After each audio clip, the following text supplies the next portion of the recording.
fuckers aren't in there Who? tonight. All those fucking people. Oh, you know they will be. I tried to hold my temper and not get into it because I I know know, that but shit now leads they're to. gonna be on there. I don't know. I've already prepared for. I'm just gonna ignore them. Yeah, I'm not gonna even say anything about it in the chat because I don't even want the conversation to get started. Yeah. Bunch of dumb shit. I'm gonna get some ice. It says we're live.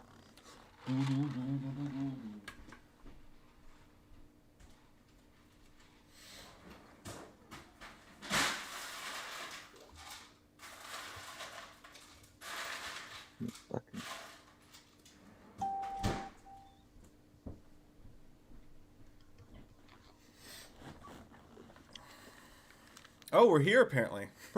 Hello. I didn't even know. I can't believe we're. Are we live right now? Could you Fuck guys yeah, tell? we are. I think I showed you guys my ass crack just a second ago. Dude, I wasn't even. That wasn't even a cigarette. That was a candy cigarette. That's weird as fuck, dude. Oh, I thought we were yeah. supposed to. It wasn't supposed to switch us till 9, but. Oh. I feel bad now. It's a candy cigarette, guys. You can get it at any convenience store. Winn Dixie sells them all the time. Oh man, you fuckers in the chat. A bunch of people already saying Cameron and Team J. This is gonna be a fucking long night. Well, it's a team win. It's a team win for everyone. Now listen, I have to ask everyone here, which it says that there's, I think the thing's backed up or some shit like that, but. That's what she said. Oh, I hope not. That's bad constipation.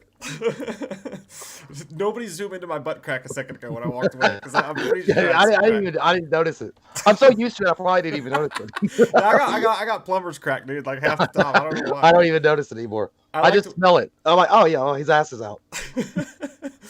No man hammer. I have it's bleach that went bad. It all went bad. Oh, Brittany. Damn it, you didn't have to do that, but thank you so fucking much. And hey, Mike and Jay, love you guys. Can't stay, but I want to give my support. Rovenary says hi as well. Hello. Brittany, you're so fucking nice to us. Rovenary! I gotta do it every time I hear his name. That's genuinely what I thought Dave Grohl said, and there goes my hero. Instead of he's Rovenary, I thought he said Rovenary. It makes sense. Who knows? Thank you so much. Rovenary sounds like a chiropractor problem. Like, it's like, I got a Rovenary disc problem. It's like, I need that fixed. This is true. Like, sir, just sit down. Just sit down. This is true. God, guys, get off Jay's dick, According says, him and Nessie Poo are here and ready for any jigsaw contraption that may occur. Yes, there will be, if possible. There might be. Who knows? People might get all fucking crazy and mad tonight, and there will be a pig man running around later on kidnapping people. My butt's gonna get achy. It's gonna get sweaty. My achy breaky butt. Woo! Oh, I didn't even notice that was Courtney for a second, dude. He changed his thing to a Patriots logo.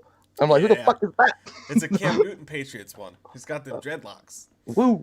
Mercurio Eddie says, "Hey guys, love your freaking face. I love your fucking face, Mercurio. It's okay, you can say it. We're all friends here." Yeah. Oh, Tony B got our Wham mug yesterday. That's fucking dope. I need to get one of those. So dope. What up, Jarvis? Thanks, man. He says, "What's up, dude? Just challenge me. What movie should I make a trailer for next?" Pumpkinhead. Do Pumpkinhead. Do Fight Club. No, it's gotta be a horror movie.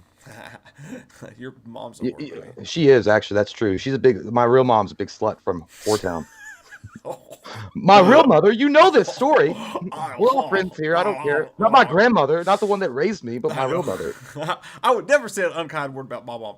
Brandon Barry, thanks, man. He says, next we need Michael Bay versus Michael Knight. M. Night Shyamalan. Michael Bay, that's interesting. You know what, Michael Bay? Yeah, Michael Bay is all about that motherfucking money, dollar bills, y'all. But yeah, you know what he did? The Rock. Was that him and Jerry Bruckheimer? But Michael Bay worked on it, didn't he?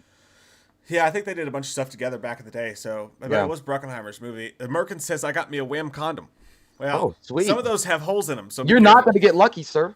As soon as you pull that out, she's like, "Fuck it." It looks like the poison symbol because it's two skulls. I'm not touching it. Heads up, 7-Up. I put my finger in the butt. You're pregnant. Oh, that's what happens. Dude, I remember. I think those Wham condoms. If they had Wham condoms, they'd be like the Gene Simmons ones that you'd find at a bathroom in a dirty ass fucking rundown seedy bar that would glow in the dark, but they'll snap after the first jerk. It worked for Tiger King. He had condoms. Why can't we have condoms, right? Mm. Got to get in on that. I gotta email me some condom companies to see if we can get a brand deal going. Yeah, you should. That would be pretty fun. I want to do that shit.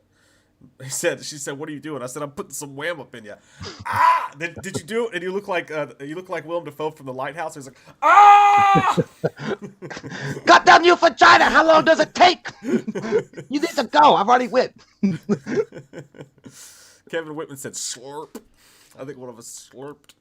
Yeah, sorry. I do that all the time. I do it to annoy Mike. I didn't know I did it this time. Oh man, I go. I hate mouth noises. I hate them.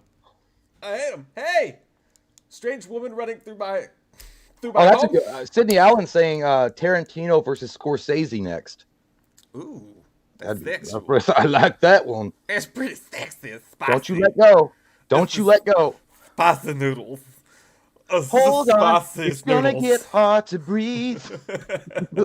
All right, let's start the count. We got a big long count tonight, and I want to send a special thanks to Courtney, not only for counting, and Vanessa for counting as well, but special thanks to Courtney and to Mark and to Brian, because I tried to be fair to you, Jay, and I said I can't make the list for tonight. I can't make it because this has been for those of you who don't know, David Fincher's my favorite director of all time. James Cameron's Jay's favorite director of all time. Yeah. We've been fighting. We've been playing dick swords over it for the past 10 years on this channel. And not just over the movies. I mean, we've really been playing dick swords for years. I'm like, dude, I'm James Cameron. Hey, man, I'm drunk. Let's go out here in the yard and pee and have sword fight.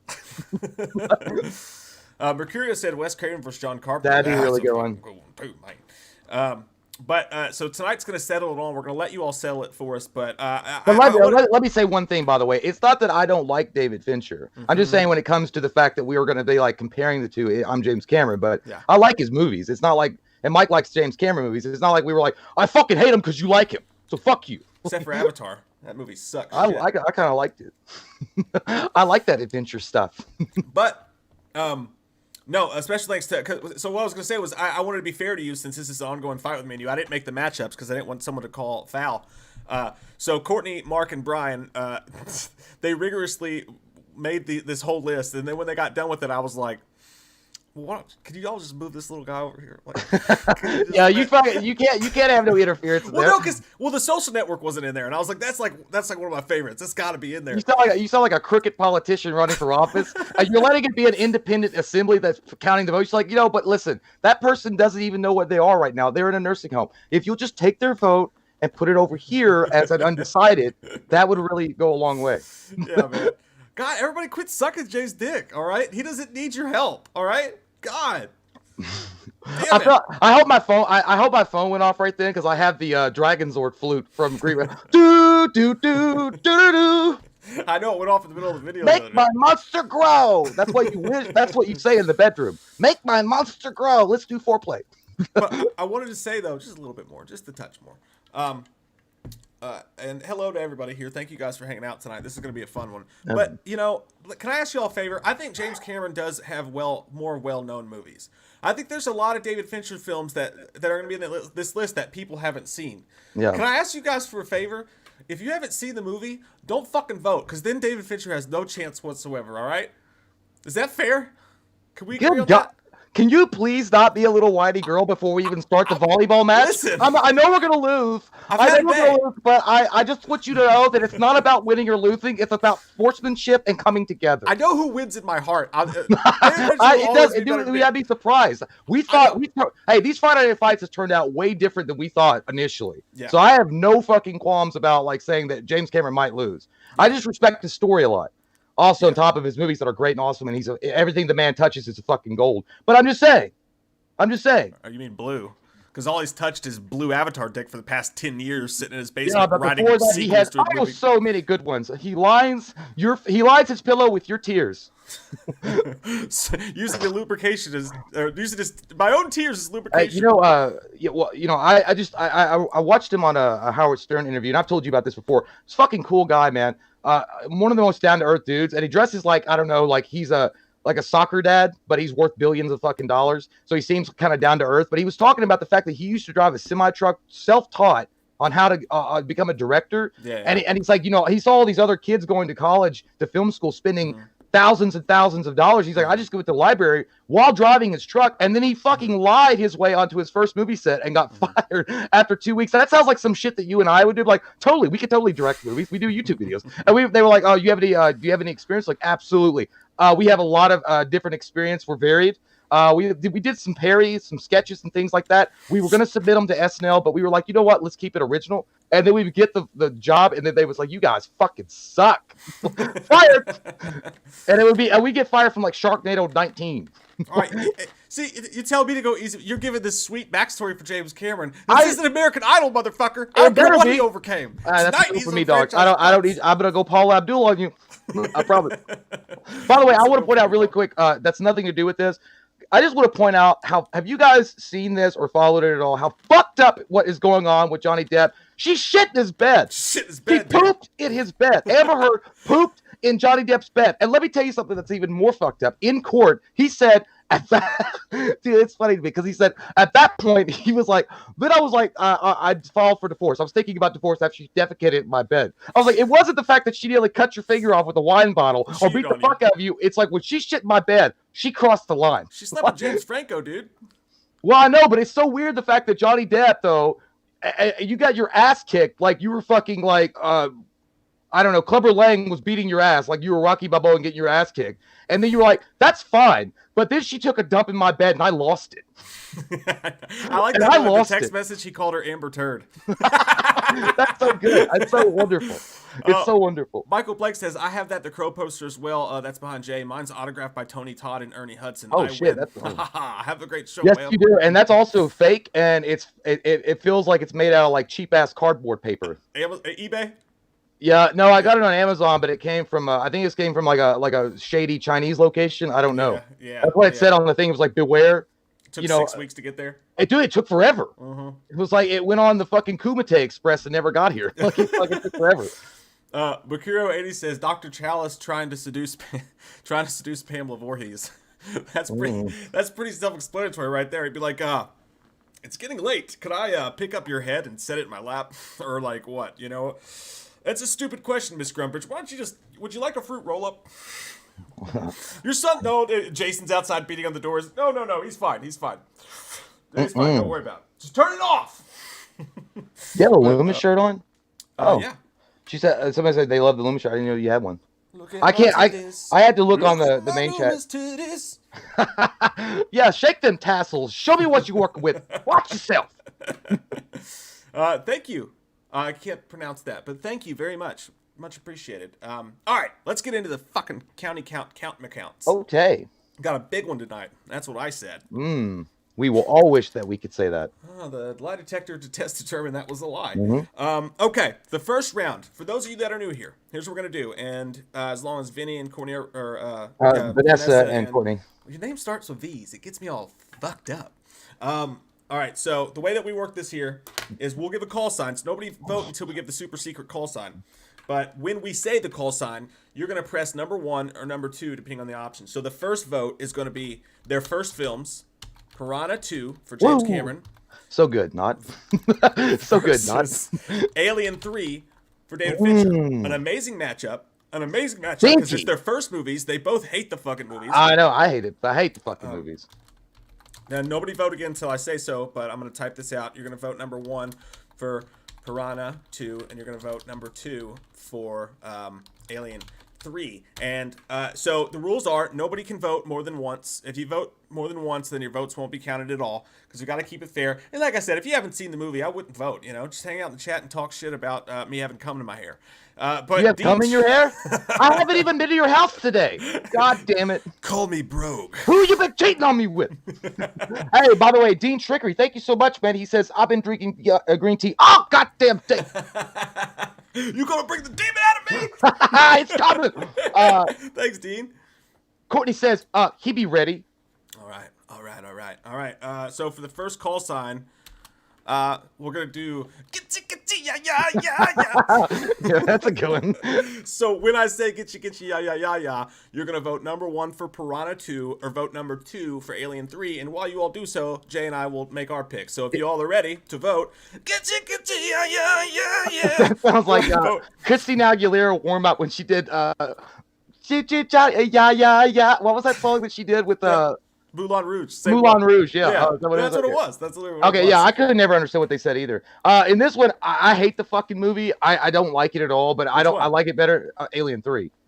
I think Alien 3 is a bucket full of nastiness, but I'll pick that over Piranha any day of the week, because at least it continues Sigourney Weaver's story, and it's got a good cast. It just didn't, the movie, after the greatness Aliens that was, and then it comes in and it's like, I got a good idea, watch what I could do. I'm gonna shave her fucking head and have her on a planet, and then she's gonna run around a lot, and then she's gonna take her out prisoners, and there's this, and then there's gonna be a dog that's an alien, and it's gonna run through and kill everything. I think that movie was such a sad follow up to Ridley Scott's Alien and then James Cameron's Aliens, that it just, and then the way that Sigourney, spoiler alert guys, is killed off Ripley. I fucking hated that ending, dude. And that ending.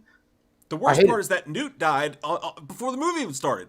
Like, you got this kid, and they make you fall in love with her and aliens, and then they kill her off. And again, much of this isn't Fincher's fault, because he literally doesn't claim the movie. Like, he got fired off the set like 5 different times, and the studio just dicked him around. Because at that point, all he had done is music videos. Yeah. And I actually can't give my opinion on this one, because I've never seen Piranha 2, so I'll stay true to my own.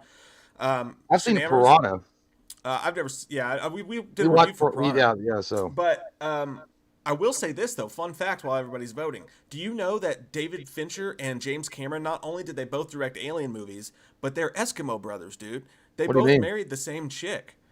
They were married to the same woman. Is that what that means? I thought they gave Eskimo kisses at one point. No, Eskimo brothers means that you had sex with the same girl. So like, if I don't know you at all, but we found out that we had both slept with Veronica Vaughn, then we'd be Eskimo brothers for life. We're not Eskimo brothers, unfortunately.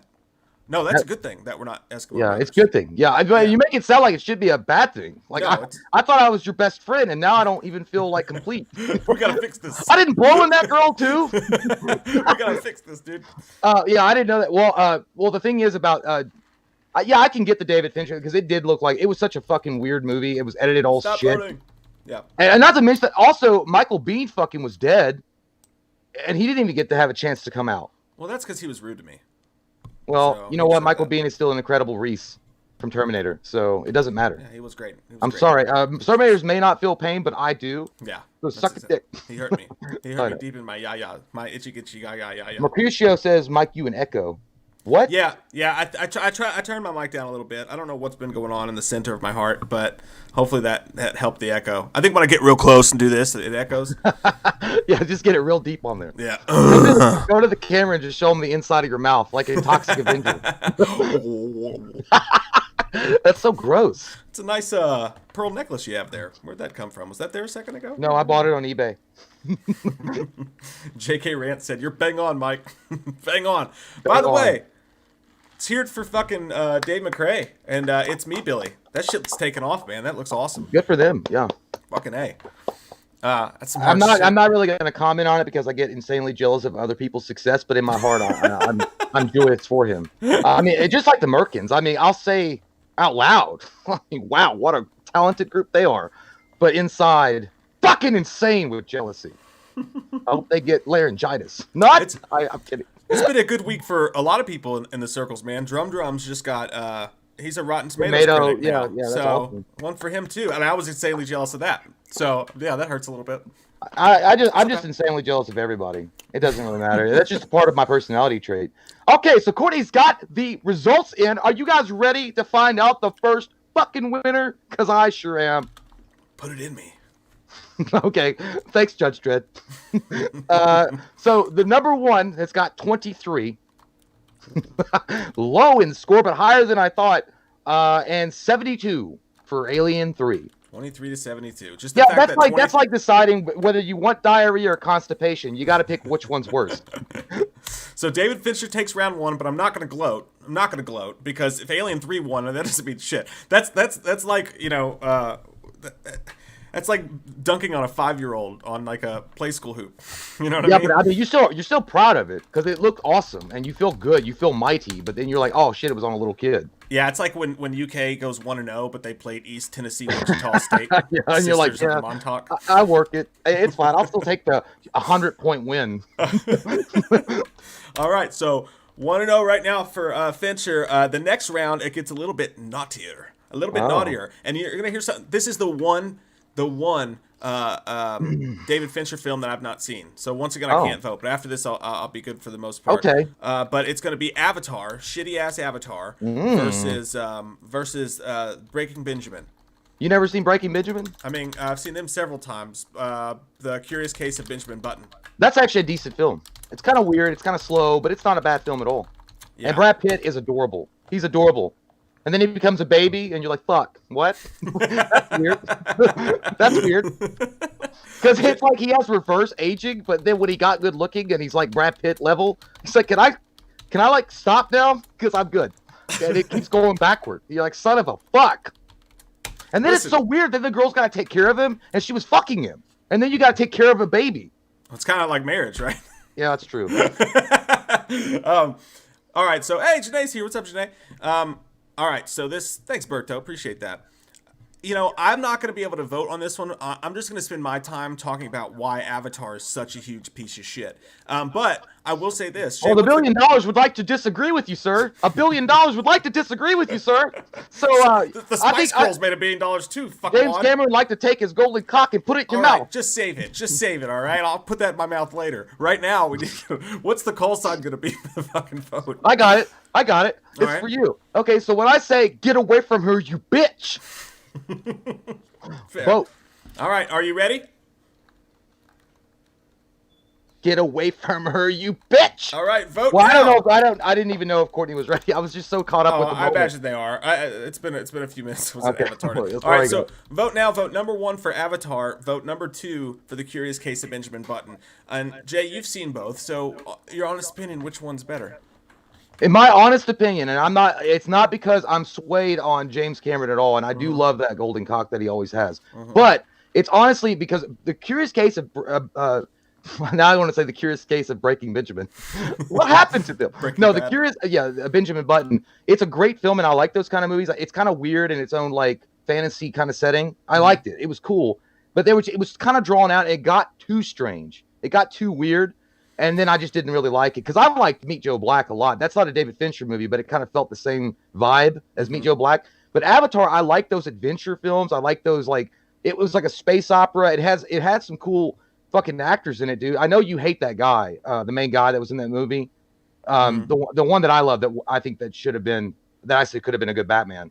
Can't remember that guy's name. The lead guy in that movie. It also had fucking Ike from Tombstone as the villain. Great pick.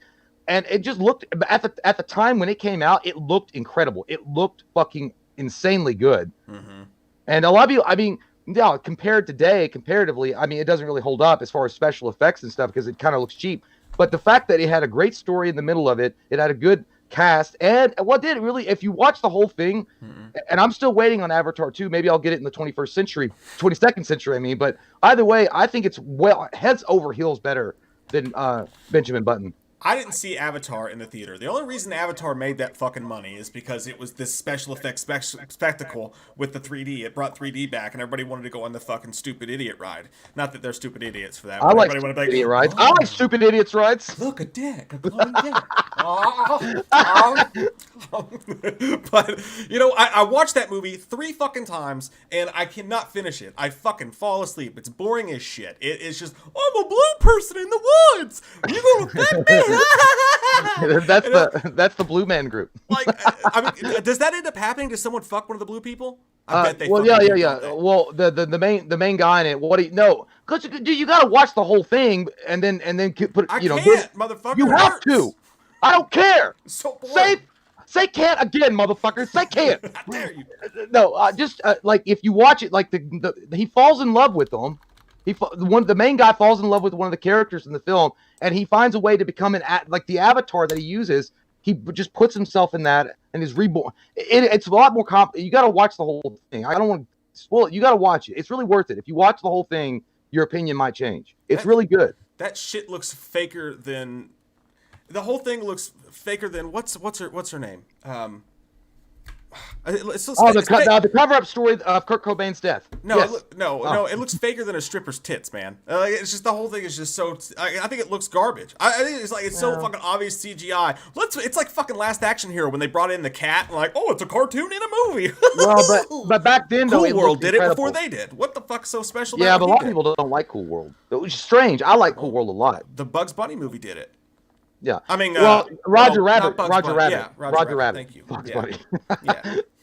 But I think it's the most overrated movie of all time next to Inception. But that's another little guy that we'll talk about. You don't like Inception either? Ah, shit. Fucking God sucks, dude. damn! Fucking you have been doing too much alcohol up your butthole. Drew Clayton says there's nothing quite like a Wham stream to cheer you up after a day in the hospital. Thanks, guys. Oh, man, I hope you're all right, dude. I hope everything's okay. I don't know if you... I can't remember if you worked there or not, or if you were there for a bad reason, but... I hope everything's all right, man. We're happy to be here to help you. Hopefully put a smile on your face and get naked together in the winds of Windsor. Yeah, and Jello shots for all. Yeah. I want to run backwards naked through a cornfield. See what happens. Be excellent to each other. By the way, I just started. I was like 45 minutes into that. That's a great movie, by the way. What's that? Has excellent adventure. Oh, yeah. Fucking Fuck yeah, that is. Oh, my God. So good. That we can agree on, my friend. We agree on a lot more than we disagree, okay? We're married for a reason. Stop being such a painful bitch. We both enjoy butthole pleasures. No, that's not true. Hey, Courtney. It's not. Courtney, I like your gift because it's funny and it's weird and it scares me at the same time, but I'm not reading these results. I feel like I need a recount now. Oh, do we have upset? Do we have enchilada upsetos? Courtney, what are you talking about? I supported Cam Newton even when he was at Syracuse. He was at Auburn, you bitch. Well, they both are orange. All right, so, Jesus Christo. Talk about a sidewinder to the head. I'm blind. 45, option 1. 48, option 2. So pretty close. Pretty close. Yeah, I got an upset in there. I need some upsets. I know I need some upsets tonight. So 48 to 45. Well done, chat. Good job. Keep it up. Well, yeah. Wait till Terminator 2 comes around and butt fucks the shit out of that. Yeah, I don't think anything. The Terminator 2 is hard, like, because we'll wait till we get to that one. I can't wait till I get to that one because I'm gonna look at you and be like, nah, I know why you cry. But it is something I could never. It's a good matchup. They did a good job. I was honestly a proponent at one point to just be like, can we give, like, you know how teams in the playoffs get a bye week if they're so fucking good? I almost felt like Terminator 2 should just get a win. Like, let's just put that over here, just put a W next to it. Because what sucks is you have to put a great film up against it, knowing it's going to get its ass kicked. But either way, whatever. You can lick your kick. They did a good job. Round 3. All right. By the way, you know what? We didn't put it in there because, you like David Fincher, but I'm just going to say, like, maybe kind of fair in some way if it had been Steven Spielberg versus Cameron. That would have been good. Because, yeah. They're both blockbuster type dudes, But then again, at the same time, because I always think Indiana Jones, but he only helped do that. George Lucas. No, Steven Spielberg did direct it. George Lucas helped him write it, right? I think it was like they were a combo on it. Anyway. I like those movies, but I never got as into them as most people did. But so I don't know. But dude, this next one's very, very interesting because I just watched this the other night. And you remember I was telling you that they were Eskimo brothers, right? Yeah. The same wife that they laid pipe in the girl. Yeah. they wrote a railroad pipe. And James Cameron shared, not at the same time, but that they were both married to at different points. The movie Gone Girl, which I watched the other night again, fucking fantastic, is actually said.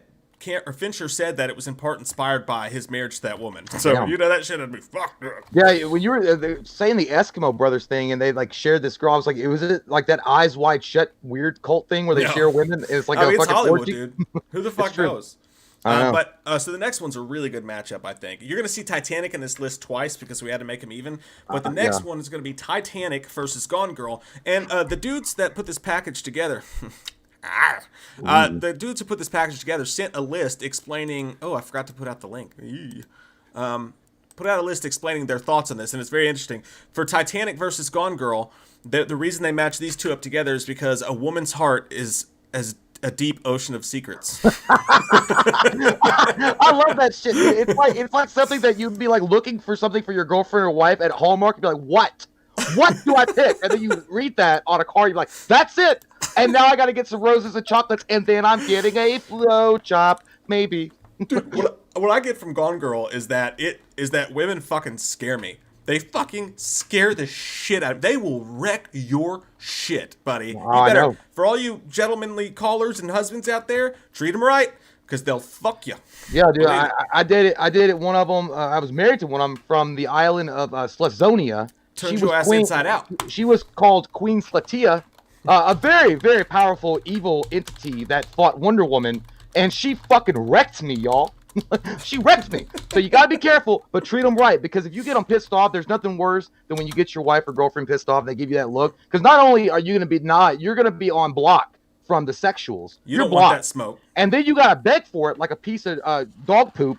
You gotta beg for anything, and then they're just gonna give you the silent treatment, which fucking I hate. I'd be like, all right, what do you want to eat? Don't vote Like, yet, guys.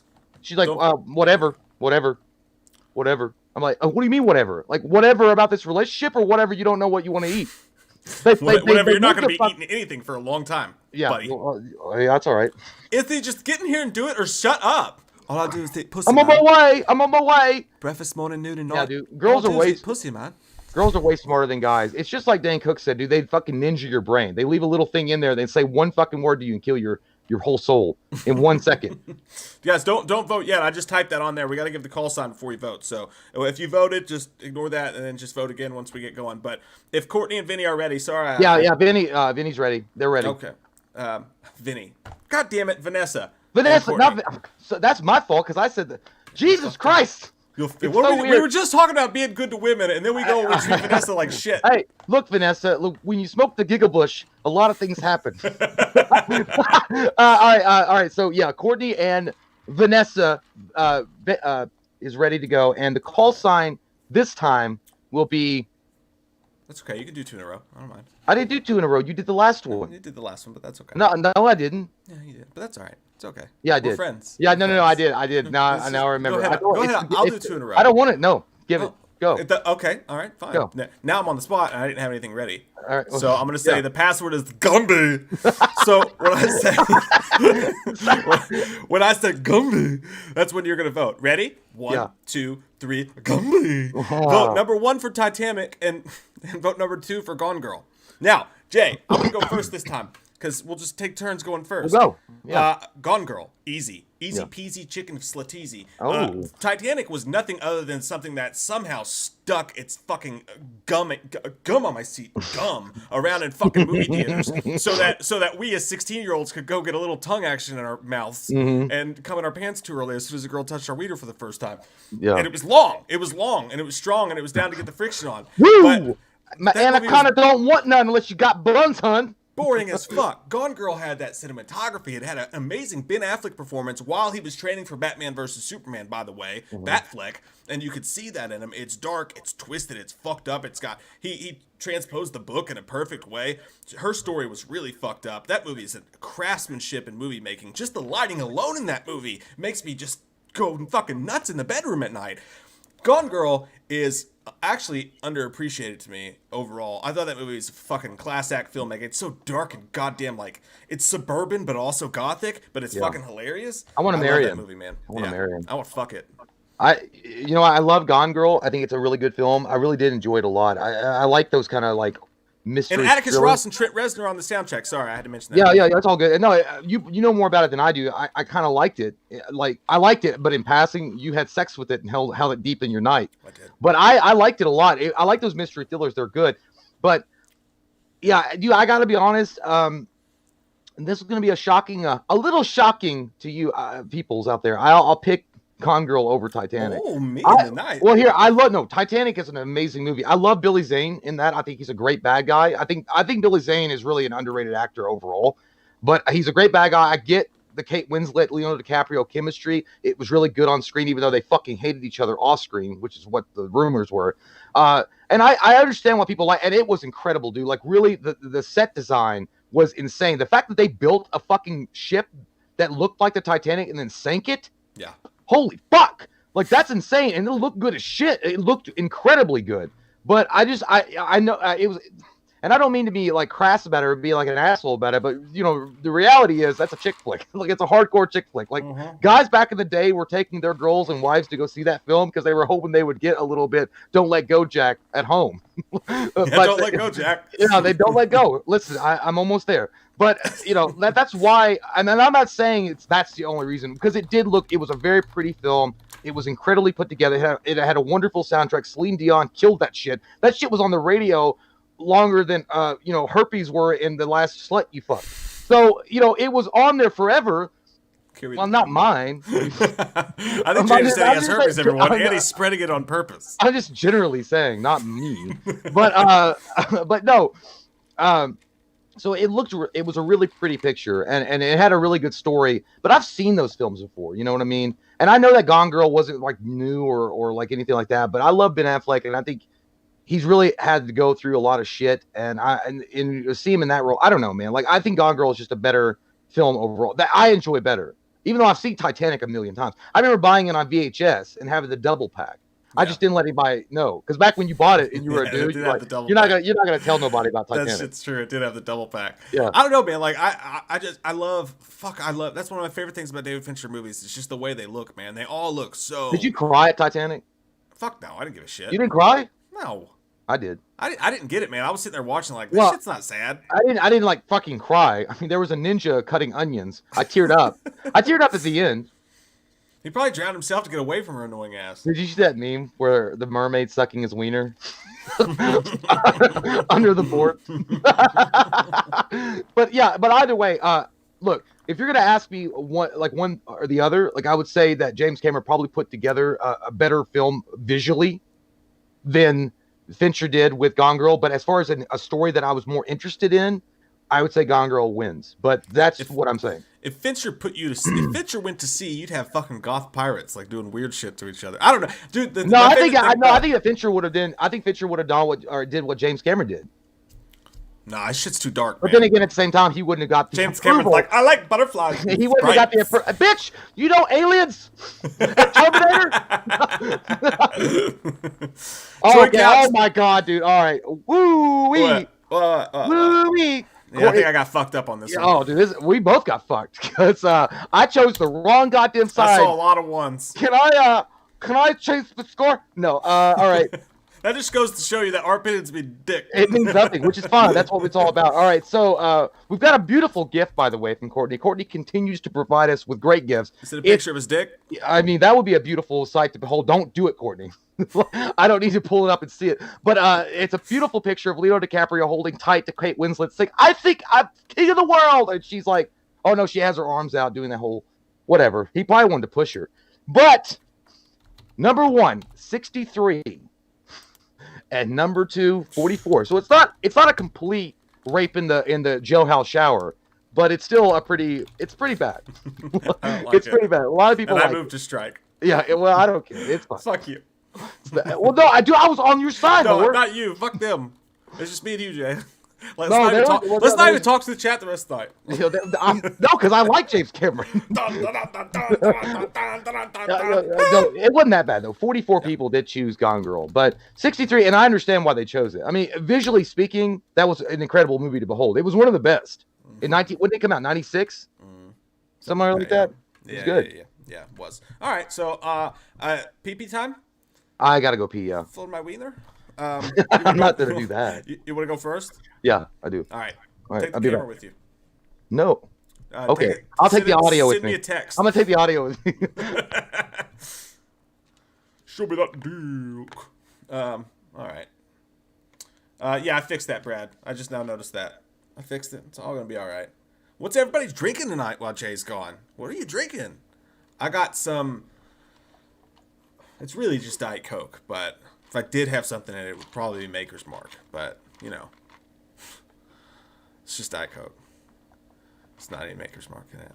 What's that song by the Bouncing Souls, I think it is? It's like, da-da-da, knocking back the Maker's Mark, scratching off the tickets in my brother's car. I don't know, it's a good song.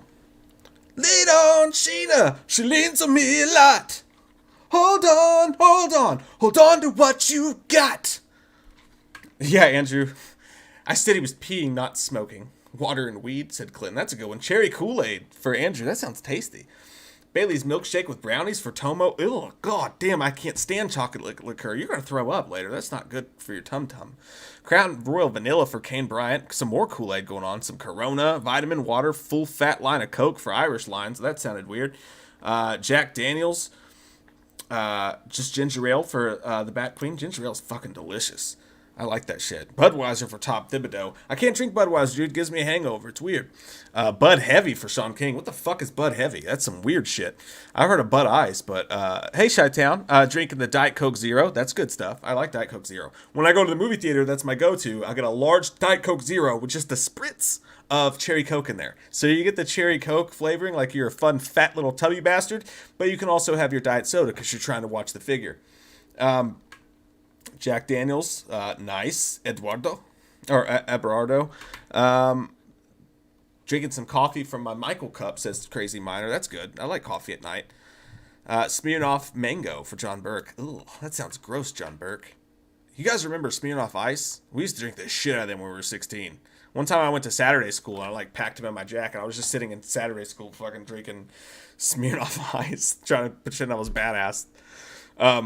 Strawberry smoothie for Courtney Reed, you sexual sumbitch. Ice cream cookie flavor for Robbie. Good weed for Tony Bones. That's good stuff right there. Good for you, sir. An ice cold tuna. Oh, Zima. Netsetter's drinking Zima? We got a Zima in the house. That's fucking awesome. Hot chocolate at Denny's for Natacat. Apple juice for David Mace. Dave, what are you fucking 12, dude? I'm just kidding with you, dude. Apple juice is fucking delicious. When I used to work at a daycare, they had Juicy Juice. I used to fuck them things up, man. Careful, a lot of sugar content in those. While I drink Maker's Mark. Vodka and cranberry for Mizzy. That's tasty. Water for Michael Stapp. That's good. You got to flush it out. You flush it out. Red wine. Pink Moscato for Dirty Diana. She's fucking fancy. Drink it with your pinky up. Darius, we are pissed about Halloween Kills being delayed, my friend. Oh, man. Jamie with the sweet tea. The Halloween Kills thing, you know what? We're happy for the teaser, but I felt like O-Town when I saw that. I was like, 'cause I want it all. Or nothing at all. Oh, you guys got some O-Town love. Some O-Town love and Liquid Dreams. Some of y'all probably don't even know. No, there is. Yeah, there is actually. There's probably a ghost in this bitch. I don't know. I haven't seen anything lately. You know what I did watch, guys? Like, check this shit out. You guys heard, I don't know if Vanessa or somebody else posted a while ago, and I saw that they posted on Facebook, so I looked it up myself. Dear David, that shit was fucking scary. And last night, I was alone in my room, and I watched that shit.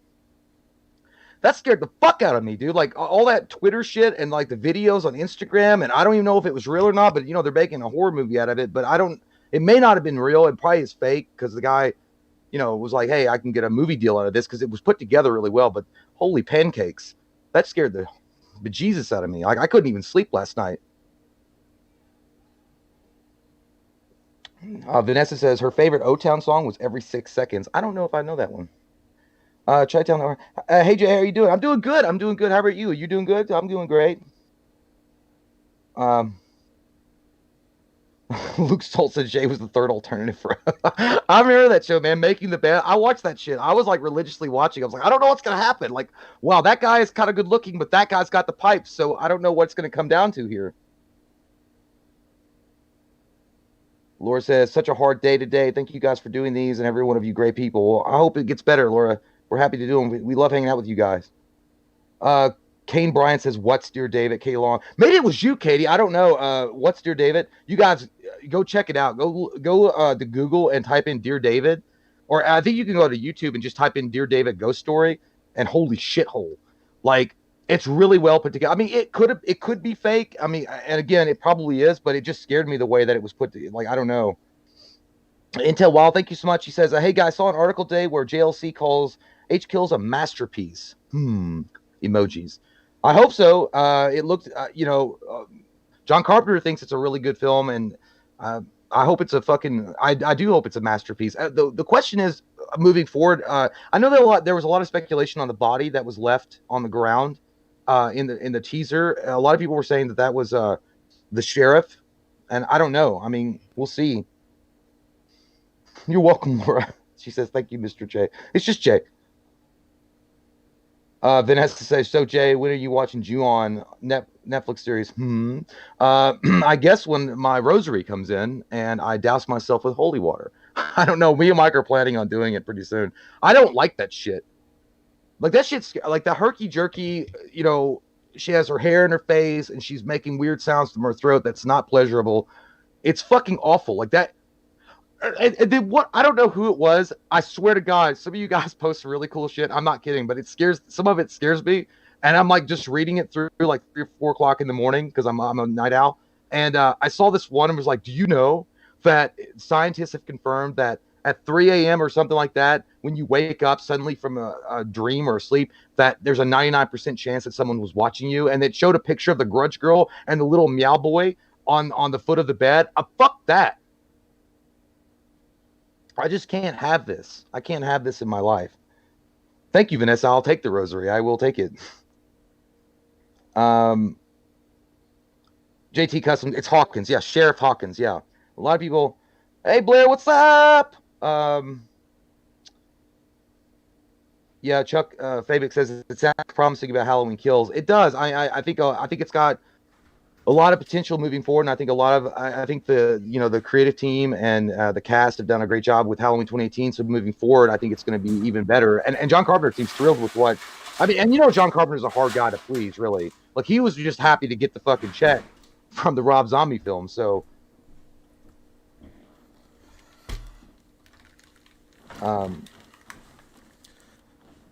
Did you miss me? Huh? Yeah. Yeah, dude, I was telling him about that Dear David thing. Dear David. I told you about this, man. How come you never listened to my feelings? By the way, I got that super chat. By the way, somebody was awesome, and but yeah, they were just saying that they said that they saw an article today where JLC called the H Kills a masterpiece. Oh, now they weren't even saying shit like that about the first one. Mm-mm. I think it's gonna rock the dick. I think it's gonna be amazing. It's gonna be great. I think it's gonna be really good. And we were speculating about the body on the road.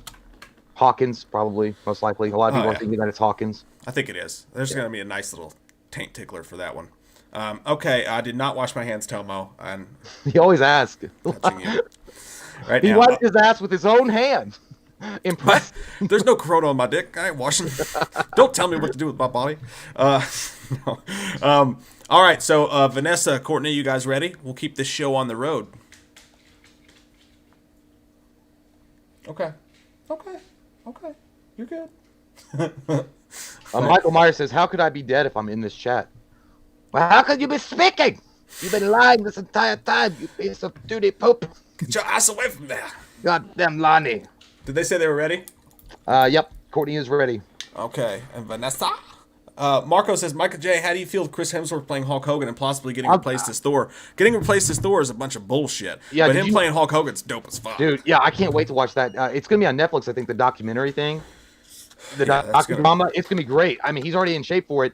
I don't know if it's true or not. Like, I don't know. But the speculation was that, or at least the rumors that were coming out, that Chris Hemsworth himself thought that there was so much potential left with Thor, the Thor character, especially after the fat Thor, that he wanted to remain Thor, and now he's kind of pissed that he's being pushed aside for Natalie Portman and whatever that one's called.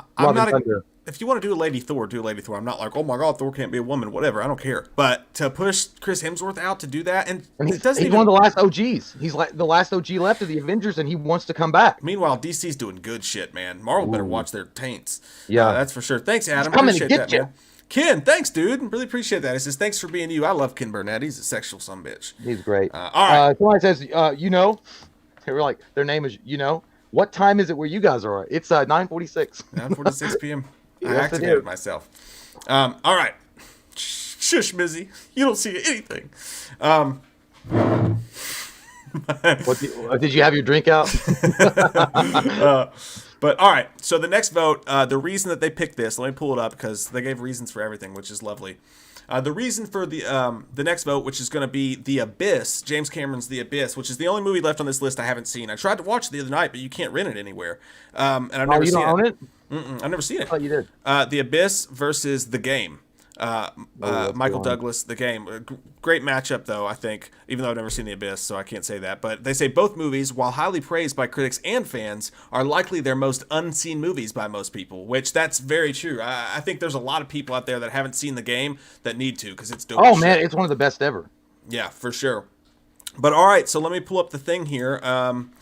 When we give the call sign, which, Jay, it's your turn to give the call sign. When we give the call sign, you're going to vote number 1 for The Abyss, and you're going to vote number 2 for The Game. And again, if you haven't seen these, just, you don't have to vote. Hey, buddy, what are you doing? But okay. All right, Jay, what's the call sign going to be on this one? Grave Encounters 2! We were in it! We got an IMDb page. Both of us do. We really do. It's actually weird. It's going to be Grave Encounters 2. It doesn't have anything to do with either one of them, but I think it's all right. No, that's good. I like it. All right, whenever you're ready. Grave Encounters 2! All right. I feel like Dragon Sword. Vote now. Vote number 1 for The Game, and vote number 2 for The Abyss. Which one do you like better, Jay? You fuck! What? I'm gonna take somebody's shit that I saw on Facebook when you announced the list. And they're like, "Why do you do this to me, Dimitri? Why do you do this to me?" I like them both, man. Fuck. I abstain. I'm throwing in the easy staple button. I'm pressing it. I would say honestly, what I enjoy a lot is I think The Game is extremely underrated. I think that more people should watch it. It's one of the more like twists and turning. It feels like an M. Night Shyamalan movie before he fucking got pigeonholed that like he always has twist endings. Yeah. It felt like it was one of the first true twist ending films, and it takes you on a roller coaster. But The Abyss is so fucking good, dude. It's so good too. I don't know, man. I can't pick. Okay, well, I haven't seen The Abyss, so technically I can't vote, but I will say, man, that The Game, I watched it the other night too, and it was one of his earlier films, but it has the makings of what David Fincher would eventually do, and the story's fucking amazing. Got Sean Penn, Michael Douglas. That movie really keeps you going, dude. Like, you have no idea. The entire time you're wondering, like, is this legit? And the way that they spread it out, it's so fucked up. That one scene when they show up, and the ambulance pulls in, and then all the lights go down, and everybody just runs out of the room. God, it felt like Fight Club so much, which was the next movie that he ended up making. But The Game was such a good movie, man. And Michael Douglas, he was just like fucking Wall Street in that movie, man. He was so good. Yeah. And then the ending when and by the way, that first episode of Unsolved Mysteries, keeps you guessing the entire time. You have no idea. Yeah, dude. It's no idea. Such an underrated movie, man. And so many people haven't seen it. It's actually got a Criterion release too. It's so fucking good, man. And what does that mean? Is Critters? No. Criterion means like they release these really special, like all this extra. It's like a classic selection type thing. I can't afford it. But I don't know, man. To me, it was one of the best stories that Fincher's ever done. But he didn't really have his chops behind him yet. But he still did an amazing job with it. Yeah, The Game. When the movie came out and it was called The Game, you're like, oh, it's probably about some dude trying to press his luck with a girl. It's called The Game. It's gonna have Will Smith and like another smooth talker in it. Like it's not like what was that? Hitched. Is it Hitched? Or it's gonna be like the thin line between love and hate with Martin Lawrence. Yeah, or not the one for the love of the game. Like I would say, The Game is gonna be like about a young up and coming basketball group that no one believes in, and they got that one coach that will be there for them no matter what, and they wind up winning the championship. You remember the He Got Game theme song? That dude, He Got Game was fucking great. That was a crazy movie. Ray Allen had sex with those two girls. He's got to get it done. He had the game. It was so graphic. All right, I think it looks like most people have voted, so we could stop the voting now. I'm interested. I think this is going to be a close one. Great job, guys. Viva Letro says, Mike and Jay, speaking of Critters, did you guys like I loved Critters. Me too. Yeah. I thought Critters was great. I even like Critters 3. A lot of people hated that movie. To be honest, I never saw Critters in Space or Critters 4. I never watched that, but I watched the first 3. I loved them all. I think it was like Kreitz. Like I was like Kreitz. I saw the last Critters that just came out, and it was dog shit. But the first Critters was amazing. Yeah, and then the second was more comedy too. Yeah, I don't remember the second one. I have to rewatch that. Maurice, the Beast Vlogs. Thanks, man. He says, who would win in a fight, John Wick or John Rambo? That's a good question. Okay, what set? I mean, do we have like early John Rambo from Rambo First Blood versus John Wick, like prime Rambo? He remained pretty unstoppable the whole franchise. Yeah, but he probably takes like fucking denture pills or some shit now, like bone growth pills. I'm gonna go John Wick, dude. I'm gonna go John Wick. I think. I don't know. I think that if it was in an urban, like if it was in a jungle setting or something, and you had to track down Rambo, that's Rambo. Rambo whooped that ass every fucking day of the week. And just let it go, Wick. Burn yourself out, Wick. You dirty, you candle Wick. But I'm thinking I'm back. If it was hand to hand, John Wick probably has the upper hand.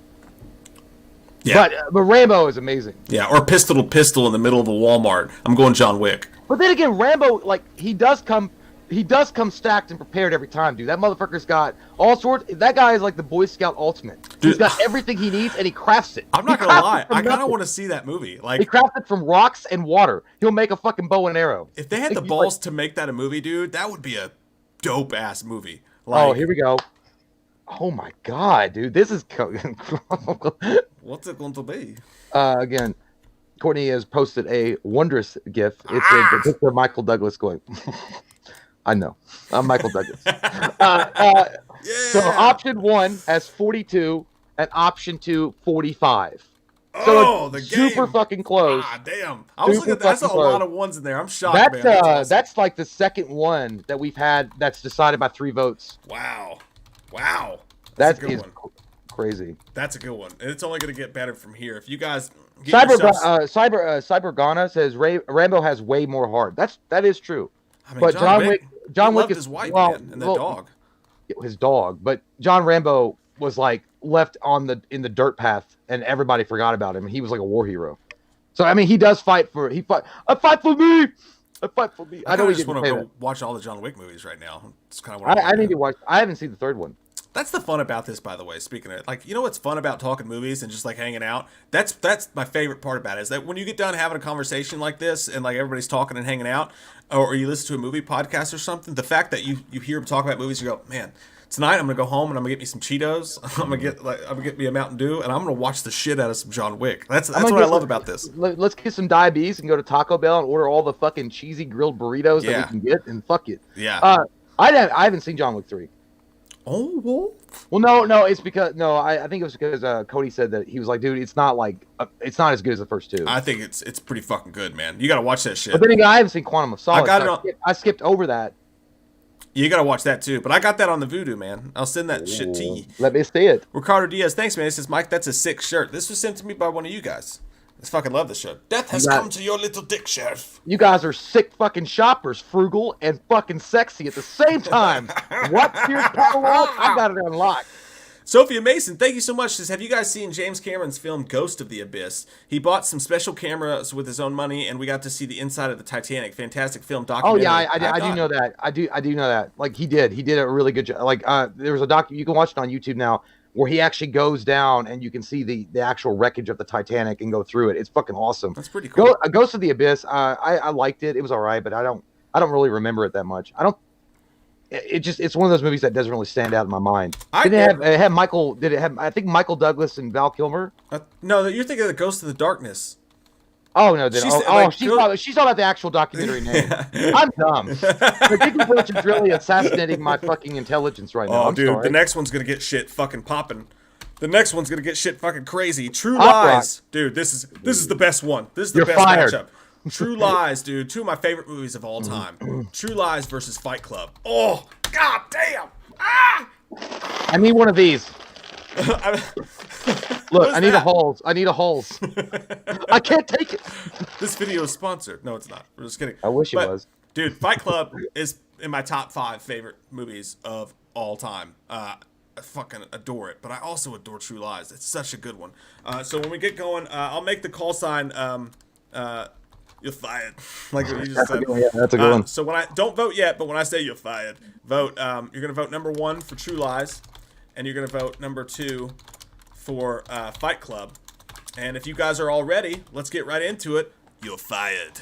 Oh, Start fuck, voting. man. Shithole and fuck and put it in my butt and never tell no one about it. I'm leaving the country and no one can tell me different. I don't know what to do. It's Fight Club, man. It's Fight Club. Ooh, yeah. First off, you're fucked because you're not allowed to talk about it, you dumbass. What do you mean? So you just got kicked out. You got us kicked out. Good job. My favorite thing about Fight Club, dude, is when Edward Norton's in his apartment and he's looking through the IKEA, and like his whole apartment explodes. And he's like, "What about this furniture makes me?" And then his apartment explodes, and he's sitting outside, and it's all flying around. He's like, "How embarrassing." A fridge full of condiments, no food. Like, I don't know why I love that scene so much. Man, I want to give Fight Club, but I gotta go with my boy in True Lies with James Cameron in this one, because I love seeing Arnold doing comedy roles, but still have action, action focused thing. And Tom Arnold was fucking hilarious in that. He was. Like so was Bill Paxton. Yeah, exactly. Oh, he was great. And then as his bumbling sidekick though, when he got shot in that fucking that pole, he was like, and he's like touched his dick to make sure his dick was still there. And then like he's like Arnold on the horse, dude. Like, oh riding yeah, through and the then horse Arnold with was the like, she was like, you killed people. He's like, yeah, but they were all bad. It's like, it's so good, man. I gotta give it to True Lies. I think Fight Club is one of the best movies that has ever been made, hands down. It was so good. Had a great story. Edward Norton rocked the shit out of it. Brad Pitt looked good with the shirt off. I could totally buy it. But at the same time, I gotta go with Arnold Schwarzenegger. I love it when he's actually able to do a comedic element to his action style. Built for him. And a sequel would be great. And then he had such a great Jamie Lee Curtis looked fucking hot. She danced on a pole. No, do it slow. Do it sexy. God damn. It's like, well, no wonder Michael wasn't trying to kill you. He was trying to fuck you, that nasty incestuous bitch. But I agree with Tony Bones, though. I agree with Tony Bones. His name was Robert Paulson. Dude, Fight Club, it had so much fucking, like, if like you injected angst straight into your fucking veins and like wanted to go out in the street and just like piss on like Walmart, like Fight Club gave you that. Like when I was growing up as a teenager and I was all angsty and shit, like, you know, my black fingernails. Jesus Christ. Jesus Christ. You mean you were going to the mall to pack, son? I got Billabong. But dude, that movie's so fucking good. That's my youth, man. Fight Club it's just so dirty and like raw and like it's smart and like it says so much about society. It's such a smart fucking movie. I gotta say, dude, it's Fight Club is really great, but True Lies, again, the fact that it's a comedic performance by Arnold, with Tom Arnold, Bill Paxton, like you mentioned, Jamie Lee Curtis. It's got a great cast. It looks so good. The bad guy's memorable. He's fucking cool. Like everything's great about that film, man.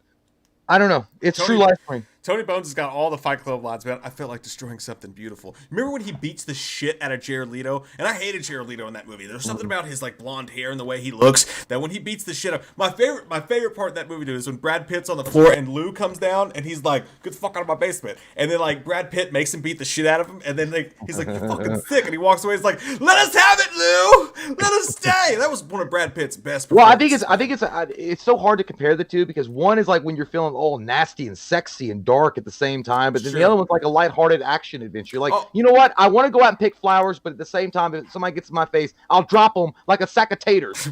I don't care. Robert better not say anything to me because I'll fucking. What is it? By the way, I feel like Fight Club is just one of those movies that a lot of dudes like watch before they go work out. They take creatine and they watch it. They're like, fucking Fight Club. By the way, their reasoning for this, I forgot to read it. It's good. They said True Lies versus Fight Club. Fight Club was initially going to go against the Terminator, but again, looking at the remaining Cameron and Fincher films, Fight Club was the best contender to go against True Lies. Fight Club is also arguably the most mainstream movie Fincher has done, which makes it fair to go against True Lies. So that was their reasoning behind that. I understand. It's a great fucking pick. Hey, dude, I'll tell you what. I love Cameron, but Fight Club is such a great film too. But if you were to ask me if I would sit down what I would want to watch, I'd watch True Lies just because when you watch it, you have some great action stuff in it, but then you'll walk away laughing too. I just think Fight Club it's just like as a movie, though. Well, you get deep into that shit, and you're like, and then you wake up, you're like, what if my life doesn't exist? What if my life doesn't exist? Like, what if everything is lies? What if I'm not even me and somebody else I'm a figment of somebody's imagination? Oh, dude, in the scene where Edward Norton beats the shit out of himself in his office and, like, he gets his boss to give him, like, severance and all this shit. Like, who has not wanted to do that? Who has wanted to go to the smarmy piece of shit in your office? It reminds me a lot of American Beauty when Kevin Spacey's, like, lost his shit because his wife's cheating on him and everything, and they're like, hey, you got a minute? He's like, for you, Dan? I've got 5. Like, he just goes all out and gets crazy. I love that movie so much, dude. But True Lies also showcased that Arnold is actually he's good at doing the family man thing because he's acting like nothing's wrong, and then he thinks Jamie Lee Curtis is cheating on him. He knows that she's fucking lying, and he looks at her, he's like, I know you're lying. Like, I love that one scene where they're eating dinner, and he knows she's fucking lying. He goes, and the way the camera zooms in on his face, it's so fucking good. That shit is good, man. Maurice the Beast Vlogs, thanks, man. He says y'all should do Breakdown with Kurt Russell on Revenge of the Action movie. That's a great movie, dude. I love Breakdown, dude. Breakdown is you're talking about an underrated film. Yeah, Breakdown is that film, and Kurt Russell does such a good job of doing like the fact that he doesn't know how to handle what's happening, and he plays the everyday man. But it's Kurt goddamn Russell. It's Wyatt Earp himself. So eventually he picks it up and fucking attacks the count. I think JT Walsh was the bad guy in that. I think that's what it was. I gotta rewatch it myself. Great bad guy, but yeah, that was a good VHS rental back in the day, though. For Yeah, sure. Revenge of the Action movie is still going strong, but we just kind of folded it into the regular. Yeah, we just kind of put it in the main thing. Iron Baron has a great point. He said, Fight Club helped me during my rough high school years. I get that, man. When you feel like the thing, not to get too deep, but when you feel disenfranchised by the world, Fight Club is the movie that you want to watch. It just makes you feel better about being an outsider. Dude, I love that movie. Huh? It's insane. Gabriel R. Johnson says, by the way, thanks, man. He says, Bill Paxton pissing himself in True Lies made the movie that much better. That show's hilarious. He's pissing himself. All right, so that's sexy, by the way, Courtney. Holy shit, you've done a great job with that gif. I can't fucking help but be attracted to this. It's Brad Pitt doing this with his fucking like tan skin, his abs in that movie. My God, and he's like just hanging on like he's Rocky Balboa, inviting me in for a drink, and I'm gonna do it. I've always wanted Brad Pitt's hair in Fight Club. He had the best hair. He's got amazing face and hair. Option one. Shit, dude. Okay, you guys, I know somebody already called out fixed. It's not fixed. Option 1, 42. Another 42 vote. Yeah. And then option 2, wow, 70. Damn! Yeah. Woo! All right, hey, J.K. Ranson reviews, it's fucking fixed. Yeah. It's fucking fixed. This is bullshit.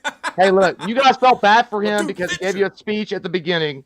And now you've all changed your minds. That's really great. I would like to go to a forum. You told James Cameron's American Idol backstory, man. I don't want to hear you know what? It doesn't matter. He was just a poor truck driver. I didn't have the sappy ass story that you did about David Fincher. Like, I know I'm going to lose anyway, but I just want everybody to know that I love everybody. Whatever, it's fine. Okay, Fight Club is a great film, and I gotta say that I went to True Lies because I love True Lies, but at the same time, I gotta give it to Fight Club. Fight Club is great. I do love True Lies. I really do. That was a really good matchup, you guys. I'm surprised it was even. I'm surprised it wasn't even closer. Cajun Horde Talk says, do you guys remember Double Trouble and Think Big with those Jack twins from the 90s? Loved those as a kid, but it doesn't hold up today. No. It sounds familiar, but I don't. Double Trouble does really sound familiar. I don't remember ever watching it though. When you say Jack twins, I just think of the Winklevosses from. I don't know Social Jack twins at all. But okay, moving right along. It's a good Alkaline Trio song. Look it up tonight. No, I don't want bunks. to. I hate you right now. But it's still, I'm still not talking shit, dude, because there's a lot left to go. I mean, shit. Well, at the same time, me and Mike really don't have anything to do there. Me and Mike will continue to fight even after you guys decide. Because I'll be like, if you guys decide Fincher, I'll be like, I don't give a shit what they were all saying because they smoked a lot of Giggle Bush. And then they made their decisions. I think you're about to get your comeuppance, sir. The next one is going to be Terminator versus the girl with the dragon tattoo. Saddle! Saddle! In the arms of one man, 7. Yeah, whatever. It's fine. I don't even want to talk. I don't even need to explain why that wins already. But you go ahead. Let me give their reasoning behind this one. It was both movies are dark and grim, and in terms of tone, seem like the fairest matchup. I feel like Terminator's going to win this one by a landslide. And honestly, I would vote Terminator for this one. We're not supposed to give our votes yet, but I couldn't help it. But I do want to say, well, let's get into the vote, and I'll give my opinion. Yeah, I just want to point out what Courtney, because I think Courtney's with me. But at the end, Courtney is a non-biased party. He says the comeback starts now. That's like, hey, Courtney, stop liking Jay better, dude. What the fuck? No, hey, look, he sent me the beautiful Brad Pitt like gif. I'm not getting gifts from Courtney. What the fuck is this bullshit? He puts it on Facebook for all to enjoy. You get gifts from everybody. I keep Courtney. Fuck you. All right. I talked to Courtney once on Xbox Live. Have you done that? No. I will. No. I will. I'm gonna Skype him tomorrow. Courtney, I'm gonna buy you something. I'm gonna buy you something nice. Just come over. I'll let you swim in the pool. I'm gonna give you my hat. I'm gonna block this out, make it Cam Newton with a K. Cam Newton. For Courtney. Cam Newton. I can't the C. All right, guys, chat. You're doing an awesome fucking job tonight. I love you all. I love you guys. Yeah, you guys are awesome. You guys are rocking this shit. Let's get right into the next one. Jay, what's the call sign for the next one gonna be? I love Courtney. That'll be mine. I'm just saying. Look at this bitch trying his best. No, I feel like no, my call sign will be Terminators don't feel pain. I do. All right. So when Jay says that, you're going to vote number 1 for the Terminator, or you're going to vote number 2 for the girl with the dragon tattoo. Whatever, you ready? Third pussy. Yeah, you can call me Puss and Butts. Puss and butts. Put it on a pedestal. Terminators don't feel pain. I do. Vote now. And by the way, I can't do it as well as he does. Michael Biehn. Michael Biehn sounds like a badass when he delivers that line, but he's doing it very emotionally vulnerable. Yeah. But he does a great job. But yeah, dude, I don't even want to there's no comparison to me. It's Terminator is like, you know what I feel like? This matchup is like when the Terminator foot comes down on the skull in Terminator 2 and just crushes that bitch, and then the Terminator's like looking around like this, like, what? Oh my god, was that a challenge? There's nothing. Was that a challenge? Are you serious? God, dude, the chat. There's nothing but ones in the chat. Let me give me the thunder. Look, my choice is Terminator 2, or Terminator as well. It was the first boobs I've ever seen on screen. I love that. It was the first Linda Hamilton, yeah. Yeah, it was the first VHS that I ever purchased. Got it at Sears, $9.99 with my own money off the rack. So proud to purchase that with my own money. Did you like Arnold better as a bad guy than a good guy? Was he more I liked Arnold better in T2, but I really loved, and it sucks because he was such a dick to me in person, but I really loved, dude. Michael Biehn was great. Michael Biehn in Terminator 1 was so good because he was just like, he was kind of skinny. He wasn't like a big dude, but he was just scruffy. You know, he was wearing like a homeless dude's pants that he stole from a homeless dude. Like, he had those he had those sick Nikes though. He had those sick you imagine like his dick was rubbing up against a dirty ass homeless man's where his wiener was. And he wasn't even wearing underwear. By the way, like Terminator, like, do you think he looked cooler though in Terminator 1 than T2? No, I think because he had he had the full on like leather shit, but at the same time, like that a gray overcoat when he goes to the police station. He was kind of Goodwill looking in Terminator 1. Yeah, but when he goes in the police station and he fucks shit up, yeah, it was cool. And it was scary. It was like, damn, that motherfucker. Like, who stole his creatine boys? But let me give some love real quick to the girl with the dragon tattoo though. Going up against Terminator, it wasn't going to win, but I will say, Girl with the Dragon Tattoo, it's a book series I don't give a shit about. The movies that came out before, I don't give a shit about. It's whatever. They're fine. They're decent or whatever. You read the books? No. I'm saying, but there was a movie that came out before too. And the story is just like whatever to me. But the way David Fincher did that with the opening scene where he used the song that... Come from the land of the ice and snow, and the opening that he filmed, the Led Zeppelin. Daniel Craig was super good in that movie. That movie was moody as hell. It had that Icelandic setting or whatever it was, where they're out in the middle of nowhere. It was dark and fucked up. It was a movie I didn't think I would give a shit about, but every time I've sat down to watch it, again, I just fall into that Fincher cinematography. And I know the director doesn't do the cinematography, but the way his films look, they're so dark and so beautiful at the same time. Like it's like that winter blues, but kind of awesome feel to everything he does. I could sit inside that movie. I could live in a David Fincher world, and it would be my perfect setting. Every night when I sit down to do work, and I'm going through files and emails, I listen to Atticus Ross and Trent Reznor's soundtracks, and it's the perfect world for me. I feel it's like the bottom of a pool. I don't know. I love it. You know what? You could live inside of a David Fincher world, and your soundtrack would be a Nickelback fucking depressing album. I'd probably get some good sex though. You would. You get like rough and nasty sex, and then she'd kill you. By the way, he says, please tell Mike. This is what Courtney is saying. Please tell Mike to check your fucking Facebook messages, you whiny little bitch. I don't check my Facebook messages, dude. There's too much bullshit in there. No, he didn't say whiny bitch. I added that in, but I think that's what he wanted to say. Who said RoboCop? I saw Euphonica said RoboCop. That's a great movie. Hey, I love RoboCop. Courtney, you gotta pick. You gotta pick, Courtney. Who do you like better? Vote number one or no? Fuck that. I'm kidding. I'm joking. What an asshole. I'm joking. Fuck you. Hey, give it to Mike. Give it to Mike. Give it to Mike. Give it to Mike. Give it to Mike. Fuck it. I don't care. I'll go back to JV. I just drank a candle.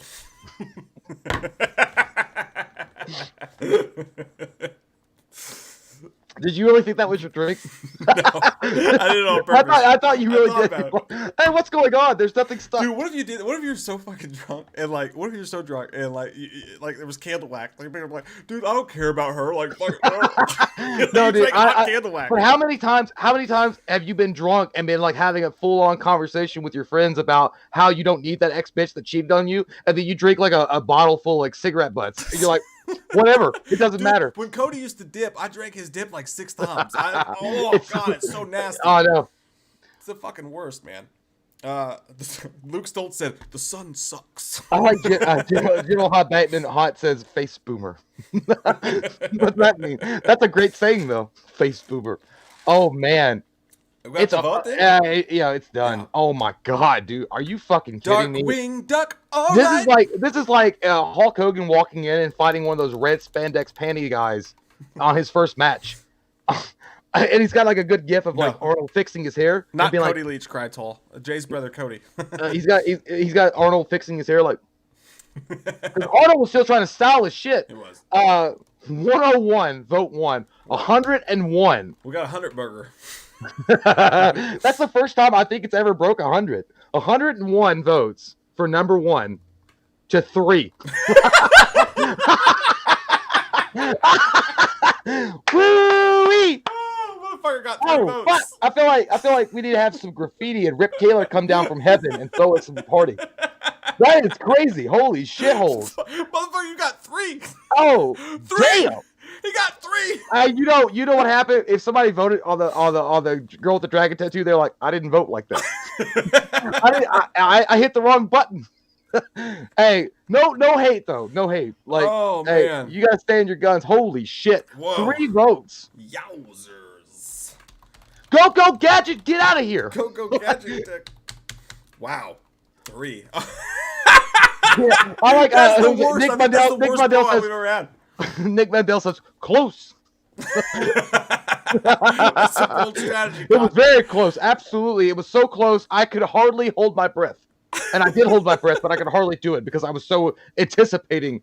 Yeah, I don't know. That is such a bad vote. I feel like looking at this list and where we have to go, I feel like it's going to be a long road for Fincher. So I'm glad he got those early wins because it's going to be tough. I got to pee again. I'm sorry. I do too. I'm going to pee real quick and then we'll get right into it. Fast and the Furious. Okay. Just like Ben Affleck said when he was talking about his relationship in Gone Girl, when he's like, she's like, that came fast. She's like, yeah. and furious. You gotta watch Gone Girl again, dude. If you've ever been fucked over by a woman, Gone Girl is like the best movie you can watch to make yourself feel better. I will. Yeah, I got your attention, don't I? I know I do. Yeah, I feel that. I know you, sir. You're my best friend, okay? I bring you burrito. I want it. Euphonic says I like RoboCop 2, 3, and 4 more than Terminator 3, 5, and 6. Yeah, I mean RoboCop 3 was pretty bad, man. Terminator 3 is bad too, though. I don't know. That'd be a good matchup. But I get RoboCop versus Terminator. Did we do that one yet? I don't know. All the way says Mike the Urinator. Look, I'm gonna be I'm gonna be the Urinator T1000 because I gotta go pee too. Luke Soul says it sounds like Alabama playing a Division II football team. It really fucking does. Holy shit! You feel bad for them after you're watching. You're like, damn, they've already scored more than a basketball game. These poor fuckers got a field goal. Holy shit! Can somebody please send their coach some champagne and say, ice your balls with this? I'm sorry. Brandon Berry, thank you so much. Worst celebrity encounter. Mine was Mike Vick. I could imagine. Did he ask to buy your dog? No, I'm kidding. I've never really had a really bad, terrible one.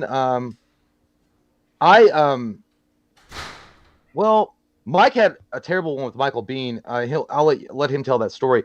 But I had, it was just an awkward one, I think. Well, there's 2. Of course there is. One time we were at Scarefest in our hometown of Kentucky, and it was supposed to be Gary Busey in the panel, and he got sick or he lost his remote and he couldn't find himself. I don't know what happened, but Jake Busey took over, and I went up to Jake Busey and asked him because Mike was like, "Hey man, just ask him for an interview or something," because Mike didn't want to ask him because his teeth intimidated him. And I asked Jake Busey, I was like, "Hey man, can we get a quick interview for our YouTube channel? We just got like a little tiny interview, YouTube channel, no big deal." And he was like, "You know what? I gotta say no, because I can't really do interviews without my agent here, and I don't really want to put myself in a position where I might say something negative about a director or actresses or actors that I might work with in the future, because that's kind of my job." I'm like, "All right, bitch. Well, I was gonna ask you anything negative, but okay." And then I was like, "Well, can I ask you a couple of questions off the record?" And he was like, "Sure, whatever." And then I told Mike, I was like, "Can you keep recording?" It's like, fuck this asshole. So I asked him about, I was like, I think I was like, "What's your favorite color?" Because at that point I didn't care. And then I was like, if going to be cast in a superhero film, what character would you want to play? And he was like, "A lot of people have said that I look like Green Lantern. I don't know, maybe." I was like, "You look nothing like Hal Jordan. You look like a villain from the Green Lantern movie, but not like Hal Jordan." But anyway, that was an awkward one. And then I remember one Scarefest that me and Mike went to. And I love Power Rangers, but I didn't even know. We were walking out and we had cups of joy in our hands, and these two guys came on the left side of us, and they were like, "Where'd you get those beers, man?" And I'm like, "I don't know. The bar, like, it's around. It's like over there." And they're like, "Oh, I didn't know because I didn't know if you were allowed to walk." And like a few moments passed, and I was like, "Oh shit!" It was Bulk and Skull from fucking the Power Rangers TV show. So it kind of started off as awkward, but it was all right. But it was kind of weird. No, I'm not gonna. I didn't want to punch him in the face because his teeth would have reflected. Like his teeth are like the Fortress of Solitude. It's got like hidden strength. But yeah, that was a weird one. And it wasn't. It was just awkward. So it wasn't a really bad celebrity experience, especially with Bulk and Skull. It was just awkward. It's kind of like So did you like the Frighteners? It's Michael J. Fox, a cool guy.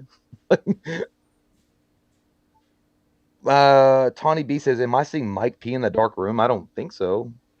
But he might be drunk, so who knows? Oh, Laura says, "Jay, remember last year with us at the bar with Ski? I just took over and asked." Yeah, that was really. Yeah, we were at the Scarefest last year, and Laura's like, right. That was a really rough one too, because I thought I was going to go up and talk to him, but he had this big security guard with him, and he was like leaning on the bar, and I'm like, hey, I'm going to go talk to him. And I'm like, I'm just going to stand here because now I can't get close to him, because I was going to do this. Okay, so I do this thing, or I used to when I was single, but I would do this thing where I would like, okay, so if I would go to a bar, like if this was the bar in front of me, and if there was a girl that I liked, especially if a karaoke bar, I would like set up like this, and then I would like move my shoulder into her shoulder if she had her arms up on the table or in the bar, and I'd be like, "Oh, I'm sorry, I didn't mean to. I totally didn't see you there. Are you gonna sing?" And then I would just do my thing, and I was gonna do the same thing with Ulrich, except ask for an interview, and then that didn't work out because this big motherfucker was standing next to him. I was like, "I'm good," so I'll let Laura talk to him, like because I'm not, I don't want to just yeah. Mm. Kelvin Whitman says, "Didn't you guys meet Ken Faree?" We did. That was another, but again, it wasn't a terrible experience. We met him, and we went outside. I think we smoked a cigarette with him, and he was a cool guy, really chill guy, really nice. Um, but as soon as we asked about an interview or anything like that, he was like, "Oh," like he got real weird. He's like, "I'll vlog you." I'm like, "What the fuck is a vlog? Like vlog you mean? Like I don't even know what that meant." And he ran off into the mists. Um, Marco asks, "So Mike and Jay, have you guys ever been randomly stopped to be asked for a pic or a hug or something?" We've been stopped. I mean, we've been at the Halloween premiere. I remember my brother and me and Mike and my brother went. There was a cool guy came up, and he was a fan of the channel, and that was awesome. But and we were at Scarefest last year. There was a lot of people coming up to us and asking us for pictures and stuff like that. That's awesome. We love meeting all you guys. Like that's so cool. And because me and Mike we incognito a lot of years, so it didn't really matter. But yeah, it was kind of overwhelming a little bit because you're like because you want to like spend time with everybody, and you're like, oh fuck, I don't know what to do. Do I have something in my teeth? You get weird, Dude, but yeah, it was cool. when me and Katie went to Las Vegas last year, we stopped in Dallas at a restaurant, and this dude came up, and he was like walking by, and he was like, "Aren't you Mike from We Watched the Movie?" And I was like, "Yeah." It's always, It makes you feel like a giddy girl. You're yeah, like, it's always cool. And whenever they're always like super respectful, and they're like, "No, I don't want to bother you. I just wanted to shake your hand or whatever." And they walk away, and I'm always like, "No, come back. You want to take a picture? You'll be stuck on dick." dude, that one experience at the theater when me, you, and Cody were there, and that guy walking up to us, dude, that guy was a big dude, and I thought he was gonna fuck us up for something. That'll happen one day too. And he was walking like this, like he was walking like he was Bam Bam Bigelow down the aisle. I'm like, we're fucked. I was like, I felt like Bill and Ted's like, we're totally weak. We can't possibly fight you. But what we have is 2 free tickets to Waterloo, home of the excellent water slides. But yeah, yeah. Somebody, I got the super chat. Somebody asked, you can explain because I got to go pee too. Worst celebrity encounter. He said his was Michael Vick. Okay. Did you get fucking beans from Mercurio? Yeah, I think I got everything coming up. No, I didn't. No, I got the last one was Kin. Did you meet Ken Foray? You got that one? Yeah, and then yeah, I got. Okay. Yeah, You're good. I got you. all right. Yeah, Brandon Barry. He said his was Mike Vick though. What happened when he met Mike Vick? Because I want to know. That's got to be a crazy story. My worst celebrity encounter was I had 2 bad ones. One was It's not his fault totally, but I met the lead singer of Story of the Year when I was like a punk ass kid, like right when Story of the Year came out. We didn't have tickets to the show. They were opening for Metallica, and we go to Rupp Arena. And me and my friends were in a band, and we're walking around. We couldn't afford tickets or whatever, but we're skating, doing whatever dumb shit around there. But we go up, and we're at Wendy's in Rupp Arena, and the fucking singer of Story of the Year's there, which was like, I was really into them at the time.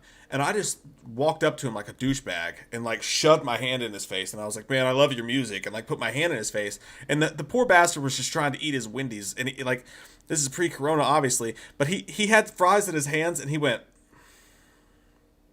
and he was eating with a girl. He set the fries down, wiped his hand off, and then shook my hand. And he was like, you guys got tickets to the show tonight? We're like, no, man. And he was like, you should yell at him, tell him to get you some. And we're like, yeah, but I could tell that I pissed him off. So I was just like, all right, man. See ya. Like, that made me feel like shit. But the worst celebrity encounter I absolutely had, dude, was Michael Biehn. And we were talking about it earlier. We had just started the YouTube channel, and we went to a Comic-Con here in Lexington, Kentucky.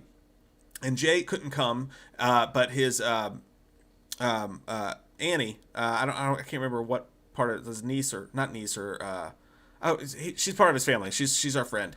She went with me, and she filmed while I walked around and did my shit at the Comic-Con. We interviewed the little kid from Star Wars and some other people. But I go up to Michael Biehn, and I go up to him, and there's nobody in his row. So I go up to him. There's no one there, and I'm like, hey man, I was like, and I probably smelled like beer, so that probably turned him off. But I was like, hey man, I'm a huge fan of yours. I was like, we have this channel called We Watch Movie. Would you mind at some point if I could just ask you a couple questions, maybe give you a quick interview for our YouTube channel? And like, he looked at me with the coldest dead stare of someone that he wanted just to fucking watch burn alive in Satan's ass, and he just stared me dead, and I got scared in my heart. And Annie was there too, and I was just like standing there, and he goes, no.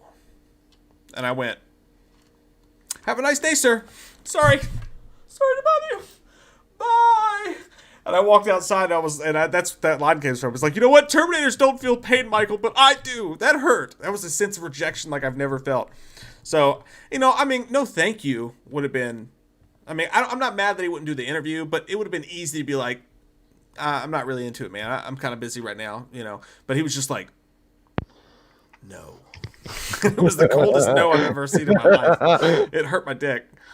I didn't get to go to that one. Mike told me about it now. I felt it through. Dude, my wiener like shriveled up with your telling of it. So embarrassing, dude. Kevin Whitman said, wait, I got one. I didn't even think about this. I forgot. Dude, I maybe I'll upload it. I think I will upload it. I don't know how to do that, but I'll figure it out. I'm going to upload it on the fan page or something like that. Dude, remember, I still have the video of when we met the fucking lead singer of Jimmy Eat World.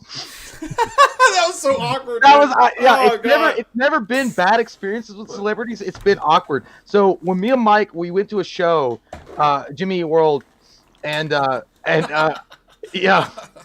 went to a show, and Mike, we were hanging out after the show, and we were gonna meet the lead singer, and Michael, I was like, oh, we take a picture, because I was like, hey man, great show or whatever. And I was like, can you look at the camera? I was like, let's just take a video. So can you look at the camera and say, get some wham up in you? And then the guy was like, get some wham up in you? Like that? I was like, no, don't say it like that. You got to like mean it. You got to like you got to be into it. And he was like, get some wham up in you? It was so uncomfortable. I felt like Bill Murray in Ghostbusters 2. He was like, yeah, give it. He's like, I've worked with better, but not many. I thought he had a good time. Dude, another one. I went to. You couldn't go with me, but I went to the Nashville Film Festival, and there was this band called the Sheepdogs that they were doing a documentary about because they were on the cover of Rolling Stone.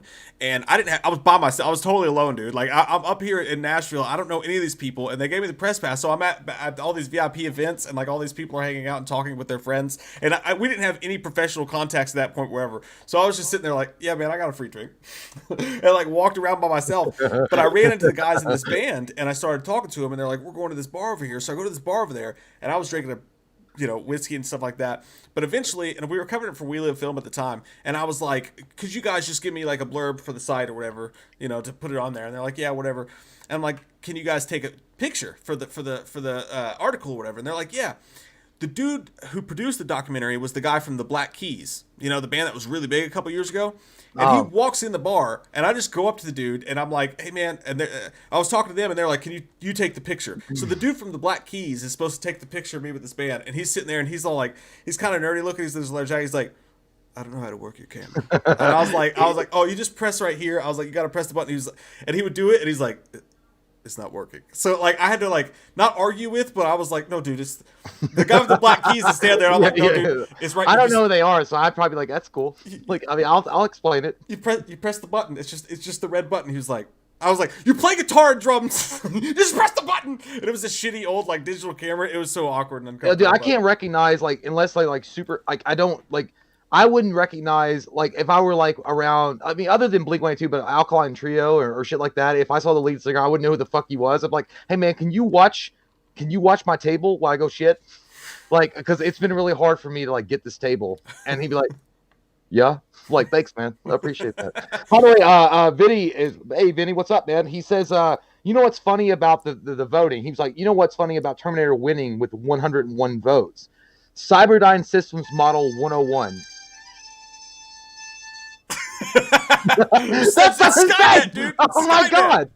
Yeah, it's a sign. Skynet is taking over. This is true. Skynet's they're infiltrating the voting system. That's so right though. Noah Jones. I saw that before. That was another funny one, by the way. And we'll get right into the vote. We'll start banging him out, I promise. Because I know we're rambling on. But he said that's a false Loomis. You remember when we didn't meet Malcolm McDowell? But we were walking around the convention dressed as Michael, and Jay was dressed as Loomis, and we were filming. And if you go back and you watch that particular Scarefest video, you can see Malcolm McDowell get fucking pissed. Dude, I zoomed in on his face because I was holding the camera, and Mike was dressed as Michael, so I was doing the Loomis thing behind the camera, talking to, you know, Michael Myers or whatever, and doing the Loomis stuff. And then I was like, I saw Malcolm McDowell setting up there, and I was like, "Look at the fake Loomis." He's like, "Imposter Loomis." I zoomed in on his face, and as soon as I did, and I said it, he looks up, it goes, and then I was like, "I'm sorry." Yeah, he was like, but dude, I got like, it was like if you're making fun of your teacher, and then she catches you doing it. I'm like, "I'm sorry." I immediately, I was like, "You fucking think that shit?" Dude, let's go. Let's go. I put it down. I put it down. I was like, "I'm sorry." I think I waved to him. I was like, "I'm sorry." and then I walked away quickly, like I shit my pants. You imagine when he felt too. This motherfucker's dressed as Loomis, pointing a camera at him and screaming, "Imposter Loomis!" I do. That was the worst because he looked straight at me, dude. Nobody else in the room. He fucking zeroed right in, like, on me. Okay, Courtney's ready, by the way. All right, if you guys are ready. This time, don't vote until I get the call sign. You're going to vote, when you do vote, you're going to vote number 1 for Aliens, and you're going to vote number 2 for Zodiac. Interesting vote here. Let's look at what the guys felt their reasoning was for this vote. They said that both movies are among the best of both directors, according to critics and fans, but aren't generally considered the very best, which leaves them to go against each other based on the last round. That makes sense. I understand it, and I think it's an interesting one. So what do we got now? It's going to be Aliens versus Zodiac. You remember Zodiac, right? Yeah. All right, so we'll make the call sign. Get that! I don't have anything better. So when I say get that, you're gonna vote. So is everybody ready to vote? Get that! Vote now. All right. So it sounds like you're at a bar and you're letting everybody know that's sitting next to you that you're gonna vomit. It sounds like Loomis in H2. Get out! Yeah. Get out! Yeah. It's Aliens. It's Zodiac. Without a doubt. Are you fucking kidding me? Dead serious. I'm dead serious. Oh my god, dude! You fucking dick! Oh you my fucking god, dick! Dude. It's what have you done to yourself?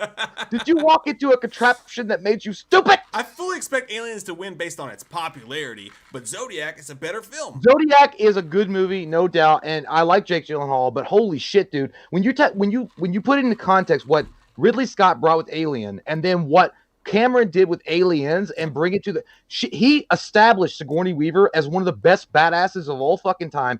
Introduced the Space Marines with Bill Paxton, Michael Biehn, all sorts of fucking cool shit. Get away from you, bitch. The Alien Queen, holy, and the fucking heartbeat monitor too, and Newt. I mean, and then also fucking Bishop. Bishop was also introduced. Man, I can't like that movie. Like, if you ask me, like Alien versus Aliens, I love Alien. Alien is one of the best. Like, I'd go Alien. by the way. Well, it's a horror movie in space. It really is. That's more of a horror movie for sure. But Aliens, I think I'd pick it just because it's got like a good science fiction mix with action and thriller elements in it as well.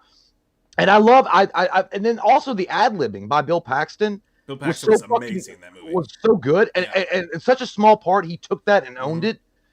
And not to mention the fact they made fucking toys of the motherfucker, and no kid should have watched that shit. Look, I agree with you that Aliens is a fucking fantastic movie. It's a great action movie, but Zodiac to me barely takes it, but it does take it for me. Zodiac is just a well-crafted, slow fucking dude, again, it's got that amazing Fincher look to it. It's got that amazing feel. You got Jake Gyllenhaal. You've got Robert Downey Jr. in the same movie doing top-notch fucking acting throughout the whole movie. They made the Zodiac scary as fuck. And that ending scene when he's in that basement and you don't...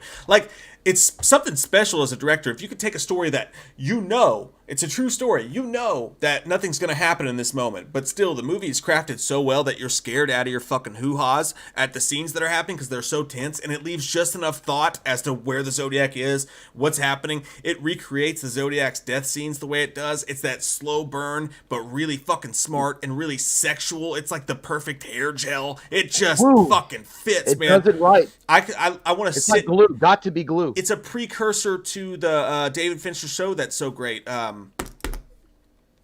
can't think of the fucking name of it now. The one that's on Netflix. Mind Detect. What I can't remember the name of it. But I know you're talking about. Show. Yeah, it's a precursor to that. I don't know, man. I think it's close, and I wouldn't blame anybody for picking Aliens. But I will, if I had to delete one movie from history and keep the other, I'd keep Zodiac myself. Holy shitholes, sir! I would. Holy shitholes. Yes, I would. Okay. I got sad movie pictures playing in my head. No, I can't. I again, Zodiac. No spamming, guys. Only vote once, please. Zodiac is a great film, no doubt, and full of great actors. Mindhunter, but the intensity, I think, is felt in Aliens as well, because when they're hunting, when they're being hunted, and then the whole thing, and then again, I gotta point out, Aliens just a little Walmart to me, dude. It's just a little Walmart. Not even close to Walmart, dude. He took something that was good with Alien and made it. No, not Walmart. Fucking Best Buy. Well, you gotta have money to come. All right, I'll give you Best Buy, but it's still a little retail. That's all I'm saying. I think Zodiac's retail. I think it felt like it was a step up from Zodiac is a library in Seven. Hey, look, Zodiac is an unsolved mystery stepped up to a cinematic flavor. That's what I feel like about Zodiac. I like Zodiac. It's still a TV show. But at the same point, I think that Aliens. I think that, and I can't say it enough, dude. You look at Sigourney Weaver, right? She was a standout performer in it. And it really did establish her as a badass fucking bitch. Don't fuck with me. And she looked good in underwear. I don't care if they're granny panties. That was the first one, though. Underwear. Well, I know, but give her points for underwear. Well, she had at the very end of the movie when she gets in the pod. But I think Bill Paxton, man, I gotta go again with the great late Bill Paxton, because he did so many ad-lib lines in that movie. Don't you put that evil on me, Ricky Bobby. Bill Paxton's great. I got to, but no, I mean, because I remember Michael Biehn, and I remember Sigourney Weaver, of course, and I remember Lance Henriksen of course. Yeah. But dude, you're taking a small character that Bill Paxton took and made that, and he said, "It's game over, man. It's game over," and it was so good that they were like, "Hey, we got to keep it in." Look, I think Aliens is gonna win this one, and I have no qualms with that whatsoever. I think that's a fine choice. It's just for me and my druthers, I would just rather sit back and watch Zodiac for its smoothness. I guess you could have Lortabs, but I would prefer Percocet. Kinda, I guess.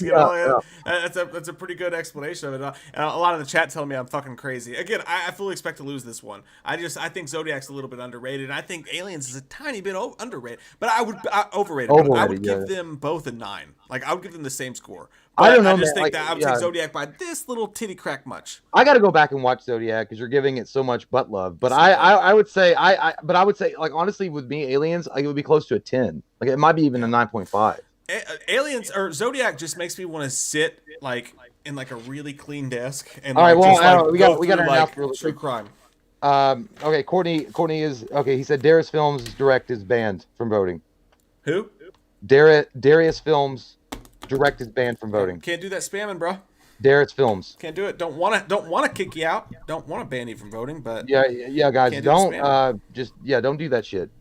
Like, it's all supposed to be fair. Everybody votes one time. That's the way it works. Yeah. Dylan Holmes says, I want a proper sequel to Aliens one day. By the way, I watched the last episode of Unsolved Mysteries. That bitch was crazy. Wasn't she? Fuck. That bitch did that shit, dude. And the fact that, like you said, like Mike and I were talking about this in his garage, because that's what we do when we practice our Wild Stallion songs. That the fact that she's still walking around free is a testament to like how fucked up the justice system is, because it's like, this bitch killed her fucking daughter and took possession of her grandson and said, it's so obvious. It's okay. It's so and obvious. And then there's a recording of the daughter saying that she killed her husband. Killed him. There's no way, dude. It's like, honestly, the worst villain in that story is not even Sandy. It's the fucking police force in Missouri. They're the fucking worst because they let that shit go. I mean, a civil court said she fucking did it. Like, you can't put a case against this crazy woman. Well, I don't understand. And she has the kid. She has the fucking kid. And she lost that shit, and then she owed like $5 million, which it said. I love the bonus because I already knew, but it was like, she has yet to pay it. Of course. Of course she did. She owns a ranch out in fucking Missouri. She had to suck a lot of dick to get $7 million. Fucking sheep and sucking horses off. She doesn't have time. She's just a busy whore. I hate that woman. All right, so we've got the vote in, and I love, again, the gifts are wonderful, Courtney. Which I have, but whatever. It's Predator pushing Alien. Yeah. Number 1 has got 68. I wish it was 69 just for personal reasons, but 68 is the vote to 18. To 18. I guess your horoscope didn't read correct. I told you I knew it was going to happen. You fucking With that bitch. Zodiac, your horoscope bitch. didn't read correct from Yahoo. By the way, I know that somebody said Zodiac is a great film, Jay. I'm not disagreeing that it's not a great film. I like how people say, Jay, it's a great film. I'm not saying that it's not a great film, but I'm just saying, compared, I would take Aliens. I did that thing that, remember when Big Dad was, that's how he was reading the paper and he farted and he went, read the paper.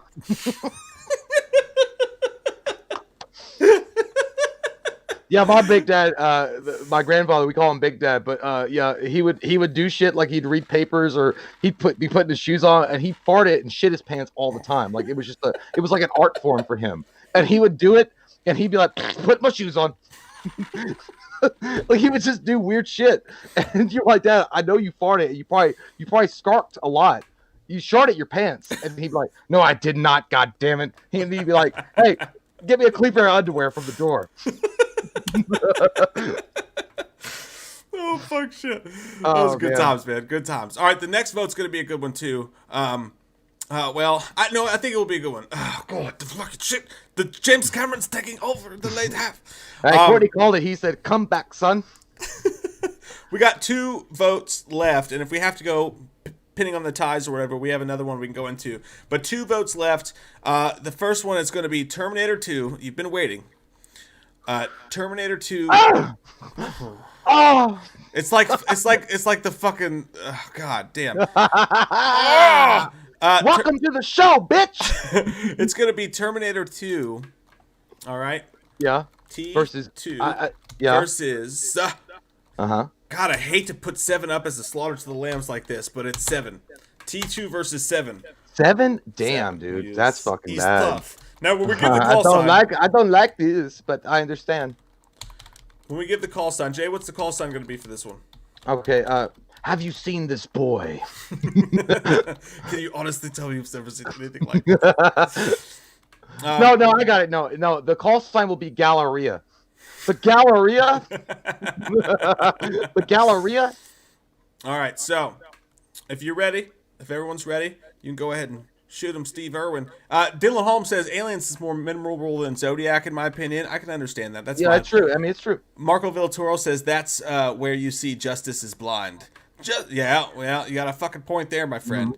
And then... okay, no, we just saw that one. Okay. Oh, wait, Orlando, that's not new. Orlando Gutierrez said, Jay Ollie reminds me of Charlie Day. Mark said this is the last. 9 was the tiebreak. I know, Mark, but you remember we had to put Social Network in there, so we got another one to go. But their reasoning for this one is Terminator 2 versus Judgment Day, or Judgment Day versus 7 is going to be, let's face it, these are their best, and we're interested in seeing how the vote goes. Yeah, that's true. I want to see how you all... No, don't vote yet. Don't vote yet, guys. Until Jay says which. When you're ready, go ahead with it, Jay, and then they can vote. The Galleria? the Galleria. That's what the great Robert Patrick did with ST-1000. Vote now. Number 1 for 7. Number 2 for number 1 for T2. Number 2 for 7. Yeah, 7 is an incredible fucking movie, no doubt about it. Love the shit out of it. Watched it several times. One of the best thriller films ever. It had Morgan Freeman, Brad Pitt as the most opposite partners ever in a film, and that story was insane. When you have fucking Kevin Spacey, who's probably just playing himself as the weird kind of serial killer, but at the same time, you got Terminator motherfucking 2 with Robert Patrick, Linda Hamilton, Arnold coming back to reprise his role as a good guy this time. That opening sequence alone in Terminator 2 is a sexual mist. I wouldn't say mist, but I said mist. But it's a sexual mist of goodness, and you can't help but fucking be immediately enthralled. It looks beautiful. It's got an amazing story. It's got some of the best memorable quotes from that movie. Overall, like I remember that movie better than I do Terminator 1. And they were working with technology that still holds up today. Yeah. They were on the cusp of that liquid, metal shit they did with T-1000. Like that scene when he breaks into the helicopter, he's like, "Get out." That shit still fucking looks good today. Or when he comes out of the floor and amazing performance by everybody involved. And that movie, man, Terminator 2 is I think that's the movie that took Terminator. And then Terminator 2 pushed it to an iconic level. Yeah. It pushed it literally to an icon. Look, you're right. I mean, like, T2 is like fucking Michael Jordan. I mean, it's the Michael Jordan of movies. It's the Michael Jordan of action movies for sure. It's the greatest. You know what I mean? And movies still don't look like T2 looked. Nothing was ever going to go against T2 and have a chance. And I knew this. I thought maybe 7, but I think that 7 for me, when I'm asking myself this vote, I'm asking, put a gun to my head in a parking lot like Fight Club. Your cereal's never going to taste as good the next day. Yeah, it's kind of a salty. It's kind of like a damped ass cereal. When I saw 7, dude, 7 was honest to God the movie that really made me really get into movies. Like, I'll never forget, I faked sick one day, and me and my sister, because it was back when you could call pay-per-view and order movies on your parents' card, and they didn't know. I remember that shit, yeah. Yeah, we ordered 7. I didn't know anything about it, and I sat back and watched it. And when that box said, "What's in the box? What's in the box?" It was insane. Don't jerk me off, man. It's like, the guy's a fucking movie of the week. He's like, become Wrath. Yeah. Become Wrath. It was the first movie of my life that I sat there in awe of after it ended. And I was like, God, I need more of whatever this is in my veins. Like, I need more of this. The opening, the crazy, hey, I'm guilty. And you're guilty too. It was so dark and fucking weird. And I just fell in love with that world. And the ending, it made me fall. 7's one of the movies that really, really made me fall in love with movie making. So if you put a gun to my head and you told me I had to pick one to live and one to die, honest to God, genuinely, I pick 7. But I know that's not going to put one in your butt. I'm going to put one in your butt. It's going to be full of T2. all sorts of nasty cum. But look, I get it. He told me to fuck her, so I did. I fucked her. 7 is a great movie. But T2 had a wonderful story. It had an amazing follow-up to Terminator. It was actually should have been the end of the Terminator franchise, in my opinion. Me too. I think it hit it out of the fucking park. It wrapped up the story so well and perfectly. And that ending scene, dude. Now, how many motherfuckers can tell me, even the toughest cocksucker from the Missouri West didn't cry when he lowered himself down into the molten lava one more time? Like, dude, and that song, like that fucking thing it's iconic. It's like when Sting in the WCW was iconic, and then when he put the Black Crow makeup on, he became ultra iconic. Yeah. Like it was just another level. That scene at the very end of Terminator 2, and again, the story was so phenomenal. James Cameron did such a great job putting all those elements together and making that time travel shit make sense. And then you're having the great Robert Patrick play such a memorable villain. And then the end where Arnold sacrifices himself to save the future for humanity, and you see his thumb go down. Dude, I cried like a motherfucking whore. Like, didn't get anybody to come to me. I cried so hard at the end of that movie, especially when he was crying. He's like, "No, I order you, you can't go." And he's like, "I know now why you cry, but it's something I could never." And you see his pulls, like his fingers all fucked up, and he wipes the tears away. Yeah. And then also you kind of remember the part where Linda Hamilton's character Sarah Connor was talking about the Terminator had become kind of a surrogate father to him. Yeah. He would never get drunk and angry and hit him. Yeah. Dude, there were so many powerful things that were going on in that movie throughout that it was so different that you would never expect that from. If you saw Terminator and you went and sat down at T2, there were so many subtle, great things that were going on there, like so many different clashes of movie kind of moments, or like drama and heartbreak and action and sci-fi and thriller. Yeah. It was so well done. Like I think somebody said it's almost a perfect movie. It's almost a perfect movie. You're right, and when you're right, you're right, and you're always right. And Cody said that T2 is his top favorite movie of all time. But Lenore Garza said Mike is such a fanboy. LOL. I was like, I legit am. Like, I am a Fincher fanboy, man. Every time I sit down, and I've been watching a lot of them this week. This week alone, I watched The Game, and I watched Gone Girl, and I watched Panic Room, which is not on this list. And I fucking love the guy, man. There's something about that world that he creates, the way it looks and feels. Man, that's my jam, yo. I fucking love it. It feels good on my chachis. But I waiting for the vote to come in. I know what it's going to be already. Yeah. Is it going to be? Here's the question though: is it going to be worse than Terminator versus Girl with the Dragon Tattoo, which was 101-3? No, it's not Terminator. that bad. It's not that bad. What do we got? It should be, in my opinion, but it's not. And again, a gif of Arnold's thumb going down. That's perfect. I feel like me and Courtney are like the only fans. If we're at like a home, if we're like the Patriots fan at a Philadelphia game. Yeah, well, why don't you suck each other's dicks? What's the score? We'll do that. All right, so 89 vote 1. Yeah. To 31 vote 2. Closer than I would have thought. Actually, it made a show. It made a show. Yeah, it showed up. It was like, hey, that's like when you lose a series like a 4-1. It's like in boxing. It's like, hey, that guy threw a punch. That guy threw a punch against Mike Tyson and he didn't die. He had him going in the 8th round. He had him really going. Okay, so here's where we stand. Teddy says, by the way, he says, we all know T2 Wu, and I had to vote for 7, but I watched T2 more. Well, I don't think that was a fair vote. Hey, you won, okay? No, okay, so 1 for Fincher with Piranha 2 versus Alien 3. Fincher wins. 2 for Fincher. Benjamin Button versus Avatar. Fincher won. Titanic versus Gone Girl. Cameron wins. Bullshit. Okay. The Abyss versus The Game. Fincher wins. Wait, I was doing this all wrong. Wait, Piranha. Okay, Fincher's on this hand. Okay, Fincher, Cameron, Fincher, Cameron. So Cameron's up. We have a tie, sir. Is there a tie? I can't see your fingers, dude. 4-4. We got a tie. Shit. We have a tie going into the last round. Hey, Mike, with your nail polish, are you gonna be like playing for Alice Cooper later? Or is that just like... Yeah, I'm gonna play for Wednesday 13. Go play Cradle of Filth. Play for Cradle of Filth. I gotta type in the things here real quick. So, James Cameron wins. Don't be all butthurt about it. I'm not. No, it's tied. We're tied. I'm not butthurt about anything. I think this is a good race. If we were playing in the NCAA tournament, dude, and our teams were like tied, yeah, we'd be like, oh shit, it's fucking crazy right now. Like, guess what? It just means that we get to spend more time at the bar drinking. I do gotta go get another drink though before we finish. I gotta go do that too. Right, you go pee while I type this in, and then I'll go make myself a drink before we get to the last round, and then we can hang out with you guys for a few minutes before we go. What? Nothing. Just go. Ah! All right, last round, the tie-breaking round. Oh my goodness, it's going to be so good, so good. Wow,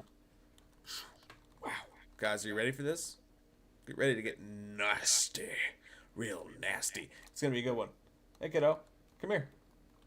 Come here. Come here. Come here. Come on. Come on. Come on. Hi. Hello. Get on the. You gotta get in the camera. This is Memphis, my daughter. This is Thor, as you know. What's the name of your YouTube channel? Why do you Anonymous make me do this? Anonymous Waffles. I actually changed it to Waffles channel a while ago. Waffles channel. If you guys have kids that are into Gacha Life, check out this kid's YouTube channel because it's freaking awesome. Okay? Did I embarrass you? I hear you. Successfully? Yeah. Okay. I love you. Go to bed. We're going to say dirty words. Get out of here. But I gotta take the dog out. Take the dog out. I don't know where her leash is. Take it. I'm not going to get up and find her leash right now. I'm in the middle of a video. Where's... It's in your room, probably. Probably. Or one of the 1,000 other... Which dog are you taking out? maybe. Okay. We'll just take her out there. She'll be fine. Just take her out. Okay. Just let her loose. Let her terrorize neighbors. All right. Anyways, that's my little purple-haired weirdo. I love her more than anything in the world. Okay. What were we talking about? Yeah, she was like, I hate you. We're doing the next thingamajig. All right, the next one's a good one, too. Now, I forced myself in on this one of the votes. I really forced myself in because I needed Social Network to be in this. So, much respect to the dudes. I asked them to make this list, and they were awesome enough to do it. And it was rockin' sauce fucking awesome. And they did it, and they did a great job. But I had to have the Social Network in there. But the problem is David Fincher just works harder than James Cameron does. And James Cameron likes to watch 17 blue people movies that nobody cares. But, you know, so Fincher has 2 more movies than Cameron does. So I thought we have to reuse Titanic. I asked the guys which one they thought because I needed Social Network in there. And they came up with Titanic was a good matchup for the Social Network. So the tiebreaker, and who would have thought it would have come down to this, guys? I didn't. Hey, thanks, Mitchell Kinley. I really appreciate that, man. J.K. Rand says, Mike, you're not cool unless you pee your pants. Consider me Miles Davis. And if you guys would go and subscribe to her YouTube channel, that would be dope as shit. I'd really appreciate it. She works really hard on it. And she's an awesome kid. So I'll put that in the link below after this is over. The last round is going to be interesting. It's going to be, Jay, are you ready for this? Yeah. The quinto ocho of all finishers. Yeah. The finishing move of the night. I want to know it. Of the darkness. Okay. It's going to be Titanic versus the Social Network. Oh, fuck you, dude. Because you know what I didn't come up with this. I know. I didn't come up with this, sir. Well, I said the Social Network had to be involved. They picked Titanic. You had a shit-eating grin on your face because you knew what I'm going to pick. I don't know what's going to happen. Here. Oh, man. I don't know what's going to happen here. Oh, fuckholes. I don't know what's going to happen, sir. Hey, you know what? Hey, and by the way, when I take a quick break here in a second, don't you be trying to talk people out of their own votes, all right? You shut your have you been doing that? Have you been doing that? No, I was talking to MJ, you piece of shit. I don't know what you've been doing. It's like when we fight, like, watch the tape! Watch the tape! No, No, I'm not. Look, at the end of the day, what I was going to say was, like, this has been fun as fuck. Like, this has been so cool. Yeah. Yeah, dude, this has been really fun. Like, I think it's so cool. Like that, you know, so many people have come out for their support of their favorite director and their favorite films. Because the thing is, like, you guys can disagree on shit. Yeah. The best part about it is that we're all friends at the end. Like, if we can have like actual debates and not be like fucking mad as shit. Except for fucking Orlando Gutierrez, he can suck my ass. He says everyone vote 1 for Jay. That's not fair. No, don't do that. You piece of butt. Ricardo Dio says Christopher Nolan versus Quentin Tarantino. Vote 3 for Wham. That's, if you haven't seen the movies, you should vote 3. Ricardo Dio says Christopher Nolan versus Quentin Tarantino. That'd be a tight one too. I think Tarantino comes out. That's just me. I like that other. What was it? Tarantino. There was another one that Tarantino versus. Was another good director. Was it? Scorsese. It was Scorsese. All right, I'll be back in just a second. I gotta make a drink real quick. And then we'll finish it for little girls. Okay, let's do it. Oh, JK, man, you gotta get on that shit, bro. He's never seen The Social Network. That's one of the best films I've seen in a long time. That was a really good movie.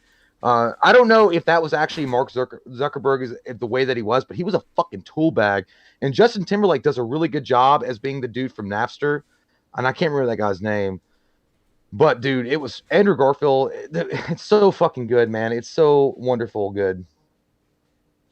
Tim Cope says, "Hey Jay, which Zord did you like more, Dinosaur Zords or movie Zords?" I like the Dinosaur Zords a lot. I thought those were cool as fuck. Like, I remember the movie Zords. Are you talking about not the fucking Ivan Ooze ones? Like, I'm hoping, or I'm thinking you're talking about like the newer one. I thought the dinosaur, like, I really wanted to see a Dragon Zord. I thought the Dragon Zord was one of the coolest fucking Zords ever. For sure. Kyle says, "I love your Crow poster." Thanks, man. It's not as cool as some of somebody else in here had said that they got their shit like autographed by the greatness, not Brandon Lee, but some of the other actors in the film, and that's awesome. I don't have any of that. That shit's cheap as fuck, but it's cool looking. I gotta probably move it soon. I'm probably gonna take down that Friday the 13th, the Jason poster, and put the Crow poster over there because I have a Nightmare 1 poster. Because if you look, I have Nightmare 2, 3, and 4. Not that 4 is one of my all-time favorites, but the poster looks dope. Like, that's a really cool poster. Oh, Tim says Ivan Ooze Zords. Yeah, I would honestly take the fucking cheaply TV Zords over the Ivan Ooze Zords. Like, that shit was all chrome. And it felt like Batman bat nipple shit. Like, I just didn't. Marco says, Jay, what is your favorite Power Ranger season, and which is your favorite Ranger? Well, I like the OG, the original one a lot. I grew up on that. I watched it. But there was one of the. I think I just watched it out of. I don't know why I watched it. Maybe I was just bored and I was out of the giggle bush. I watched what was it? The Time Force. I watched Time Force. That was actually a lot darker than I thought.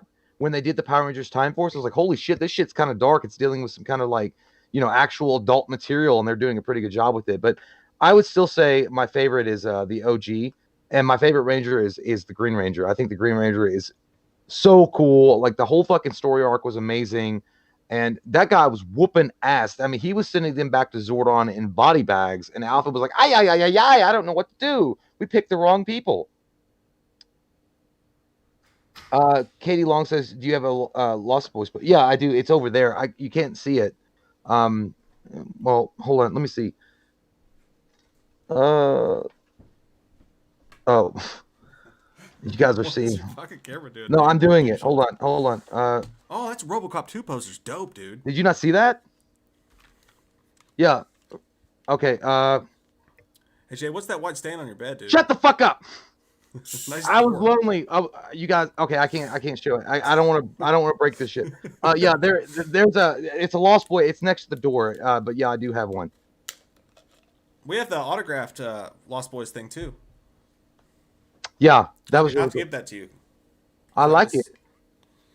That reunited apart with Josh Gad. I wish he had got the Lost Boys guys. Like, Alex Winter would probably come back. I mean, all those guys would have come back. I mean, Kiefer might have been a problem to get him, but by the way, if you're gonna pick your favorite vampire, would it be Kiefer Sutherland or the main vampire from Vampires, John Carpenter's Vampires? My favorite, like out of those two. Out of those two, I was gonna say I'd go Fright Night. I'd go. No, he's good too, but you have to pick those two though. Kiefer Sutherland. Yeah, he's more memorable. Yeah, worms, Michael. They're worms. He's such an asshole too. He's like, God damn! It's like one of those high school guys, like in their group and crew. It felt like I was back in high school. It's like, hey, you got to be like fucking part of our crew to date the girl that's in our crew. I'm like, no, I don't. I had to do all that shit. All right, you guys ready to finish it? Let's finish it. But let's do it. All right. So Valak, yeah, Valak. By the way, you are very correct there, sir. Azteca Aguilera, 04. Valak was actually the main bad guy in Karate Kid Part 3. Oh. Yeah. Oh, me. I did not know that. It's true. Brooklyn Battle, I've never had Egyptian cotton sheets. I need to get me some of them. Are those soft? I bet those are soft. Apparently they're nice. Got thread count and shit. How much they count? How much they cost? You can get that shit on fucking like clearance? Amazon, yo. I just ordered Jim Carrey's book, by the way. I paid $17 for it, and I normally don't buy anything like that, but I wanted to read it, man. Jim Carrey has a book out. I love Jim Carrey so fucking much. But anyway, okay. So the last vote of the day, and the final call sign, it's going to be Titanic versus Social Network. What should the call sign be? I can't think of anything, so I'm just going to say the call sign's going to be That's the call sign. So when I say that, that's when you vote. All right. You look like somebody. You look like a velociraptor that smoked too much of the giggle bush. You guys are ready to vote. You guys are ready to count. Vote now. Why are you quitting, Jackson? Why are you quitting, Church? He says I quit. What do you mean? Which one do you pick?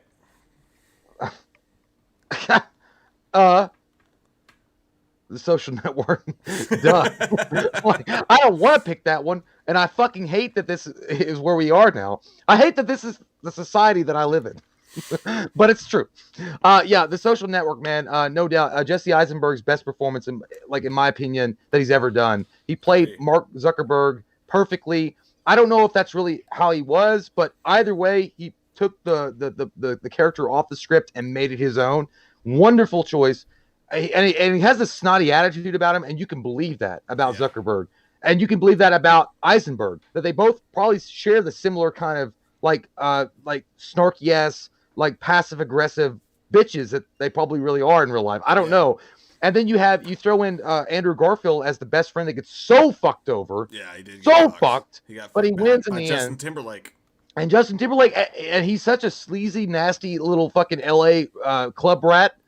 And he's only like fucking like hanging on to Eisenberg's coattails that fucking, and it's such a good study of best friends or friends like having something together, and then once the world gets involved and they start they realize that it's worth a lot of money and how money changes people. Yeah, like it so changes Eisenberg's character and makes him turn against Garfield. And then you have the sleazy fucking boat rat that's Justin Timberlake, like, yeah, dog, like, listen, I wear flip-flops. I love that one scene. Andrew Garfield was like, I'm sorry I forgot my robe, my fuck you flip-flops.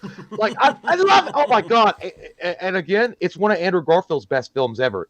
Like, I might give Andrew Garfield a little bit more on... Elijah Wood's here.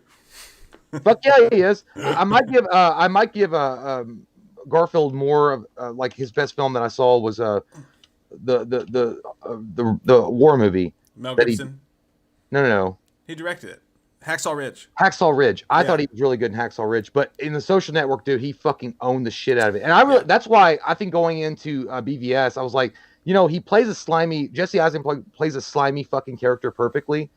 So if they capture that spirit that he played, and it'll be great. But well, Zoe says, I support Fincher films, but I hate Mark Zuckerberg. This was a damning film on Mark Zuckerberg. It did not make Mark Zuckerberg look good at all. Like, it shit all over him and made him out to be a dick.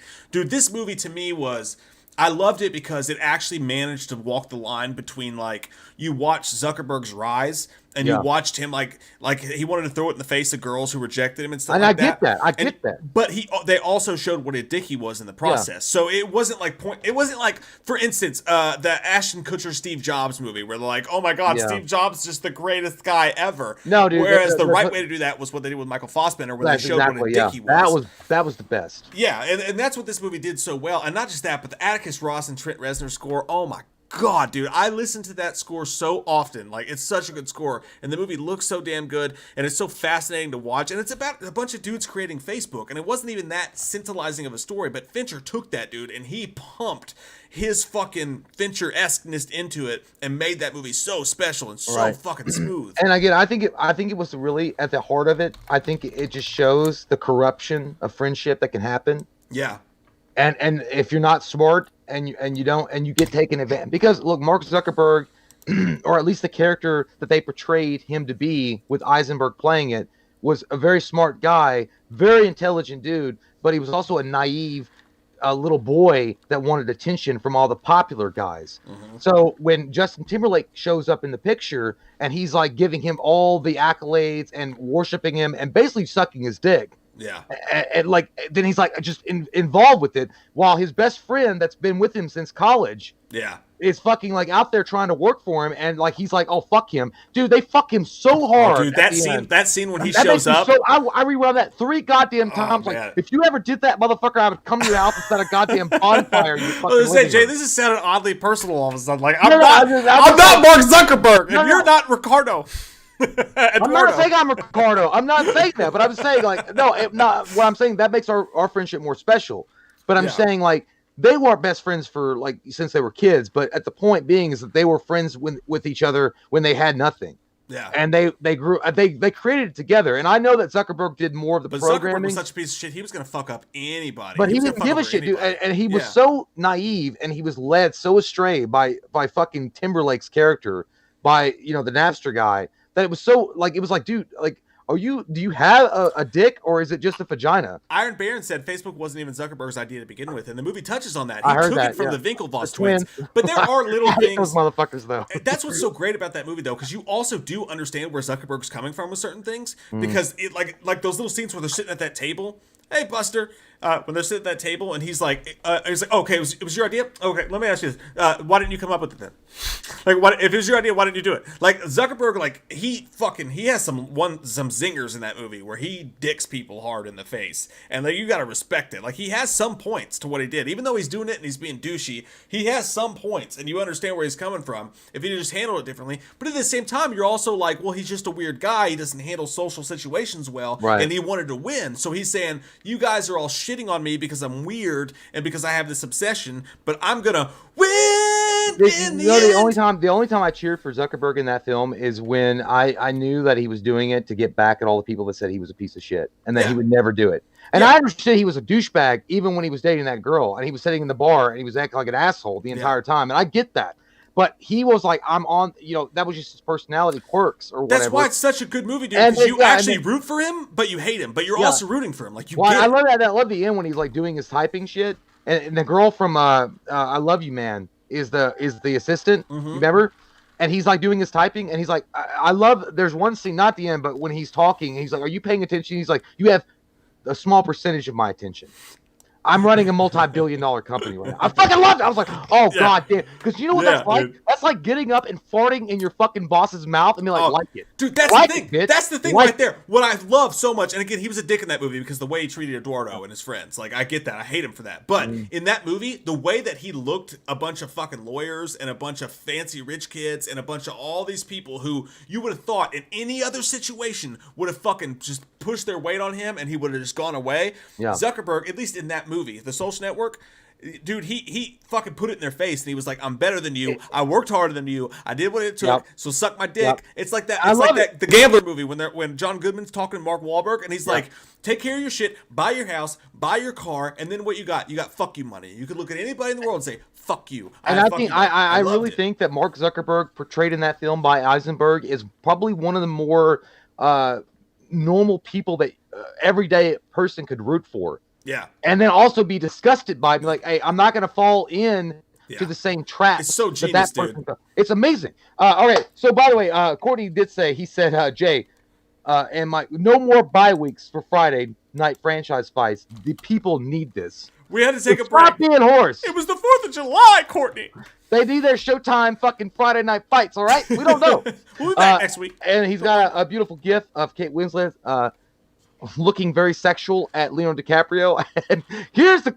Yeah, dude. No, fuck you. Did Titanic win? I will fucking burn this house down, and I live in it. I will burn it down. Titanic didn't win. You counted wrong. Go back and do it again. Dude, it's by one vote. Oh, fuck off. I'm not kidding. No. By one vote. No. So we got 51 to 50. 51 to 50. Done. Wrote in stone. Judge Judy said, fuck you, and then you are the weakest link. Goodbye. It was a different person, but either way. Titanic better than fucking Social Network? What the fuck is wrong with you? I know. Oh, fucking kill it all. Kill the set. Fuck it. We'll do it live. Don't cut the commercial. Let him have his rage. What the fuck? You're wrong. You're just wrong. You're just wrong. I picked The Social Network, and I'm a Cameron fan. I'm a Cameron fan for life. I would have a fucking T-shirt, and I would wear it to Disney World that says Cameron for life if I could. But the point being, Social Network is a better movie than Titanic by far. But hey, look, hey, this is the way we work. This is the way we flow. It's not up to us. It's the people's. So, well, it's honestly fair because once I said it out loud, because this is the only choice I picked. And again, I did not pick this to try to sway the vote towards Fincher. The guys didn't pick this one. I forced this on them after asking them to do it because I'm an asshole who's a control freak, and everyone should feel bad for Jay for having to deal with my shit. But I put this one in there, and it wasn't to sway the vote. It's because I needed The Social Network to be a part of the vote because I feel like that's such an important part of Fincher's filmography. So I forced this in, but in the end. Part of me is almost happy because then it doesn't seem like I fixed things. But then he says you're hulking out. Calm down. I know. You should be. Hey, you know what? I'm my drinking secret whiskey always tonight, is. so you know what happens. You know what my secret always is? I drink whiskey. I'm always drinking. That's all. I'm always whiskeyed out. Hey guys, I just want again. This is why this is so fun. This is why it's so cool, and we love that you guys all suck it out and you guys voted true. is the fact that all you guys can literally pick the movie that you love the most, and Mike and I don't have any influence on it all, really at all. I mean, you guys pick it, and we just react to it. Because I pick Cameron every day of the week. Like, I pick him down every day of the week, except for this versus kind of style where you got to pick, the better movie. Social network. What KT channel keeps saying it should be 51 to 51. Why do you? I don't know. She said that. I don't know. Well, Courtney gave me the score. That cat said Mike didn't start the fire. Yeah. It was always burning. Obviously, it was Billy Joel. I mean, do you not know that? Rounders is a great fucking movie. But by the way, yeah. So, at the end of the day, I think that Cameron is a more talented director. But in this particular instance, Fincher won, and I got Cameron won. Jay, Cameron won. Oh, I'm sorry. Yeah, Cameron is okay. Then I'm happy. Never mind. But in this particular instance, I think it could have been tied because I think that Fincher's Social Network is better than Titanic. That's my personal opinion on it. But who the fuck cares? It doesn't really matter. Yeah, Marco. Thank you so much, Marco. He says Celine Dion made the difference. That was a haunting song, and it got into the roots of everybody. And you remembered it always. So it's true. Maybe Celine Dion did remember. You know what? It's fascinating, though. Because Cameron won, but he won 5-4. And eventually, he only won by one vote. Like, one vote turned the tide. Well, I don't think anybody ever said Fincher was a terrible director. It's not like we put Cameron against, like, fucking Shane Black. I think it's a good conversation. Like, I pick Fincher like Fincher. But I realize, though, that I have a deep, weird-ass connection to Fincher movies. Like, there's something about David Fincher's films, dude, that, like... The depressive side of me connects with, like the goth, weird, dark side of me connects with. Like, I love how dark his fucking movies are. I love it. It is my jam. It's my favorite. That's why he's my favorite director. But it's not. I knew it would be a good vote. I knew it would just be makes me. I thought Cameron would win, but I knew it would be good. I already walk around like I'm in fucking Bittersweet Symphony fucking episode, so I don't need any more depressing shit. But at the same time, yeah, I get dude. Fincher has done some incredible films.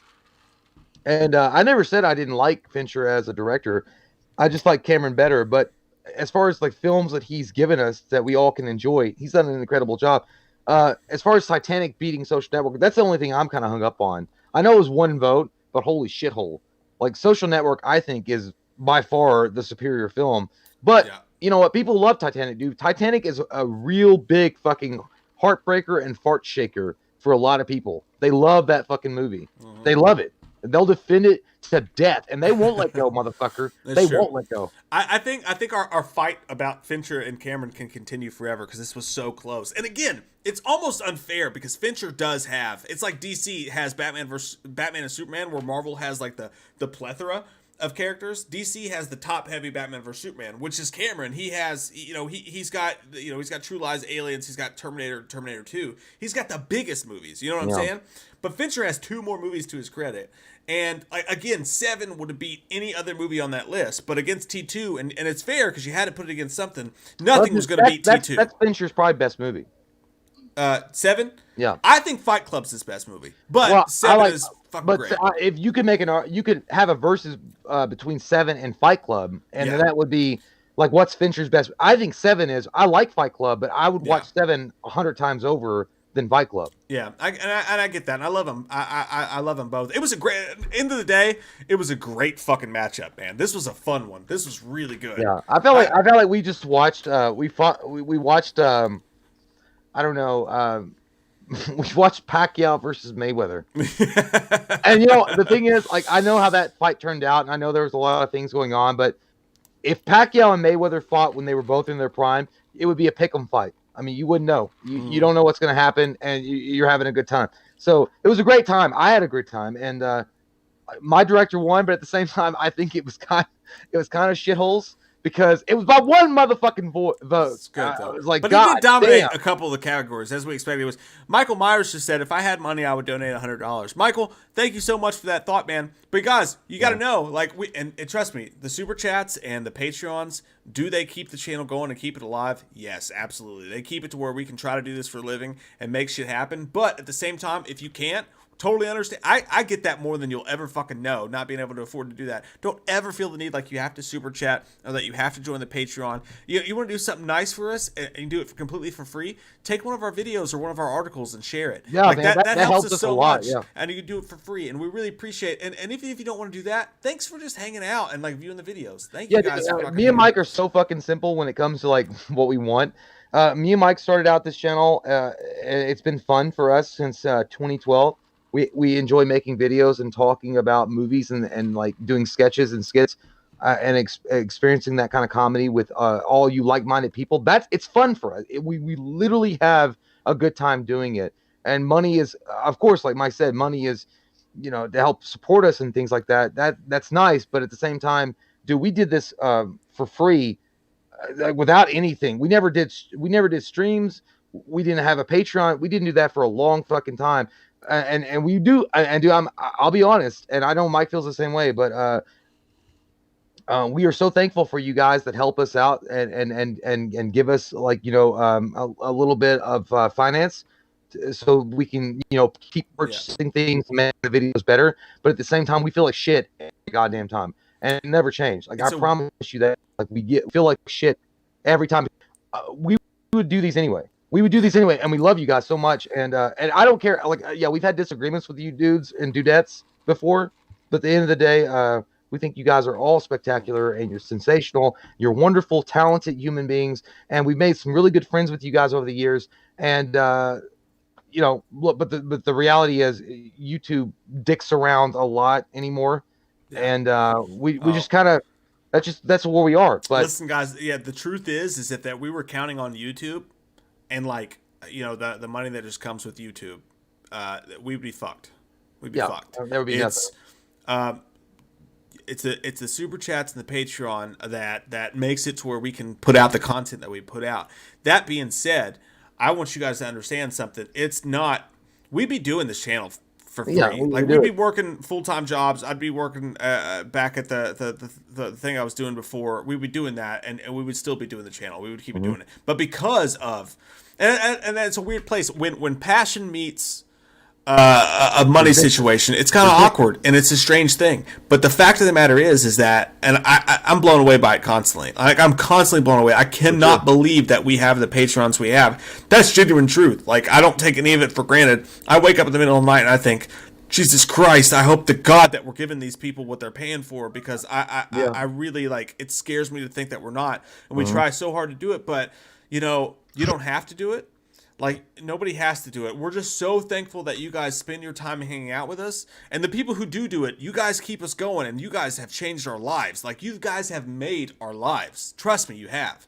But I want you to know, if you can't do it and you can't afford it, we don't look down on you or think you're less than anybody else. We understand that for sure. And by the way, I want this to be understood really quick by all of you guys. The fact is that some of you guys that are out there that you're struggling financially, or that you can't help and you can't do anything, we totally understand. We get that.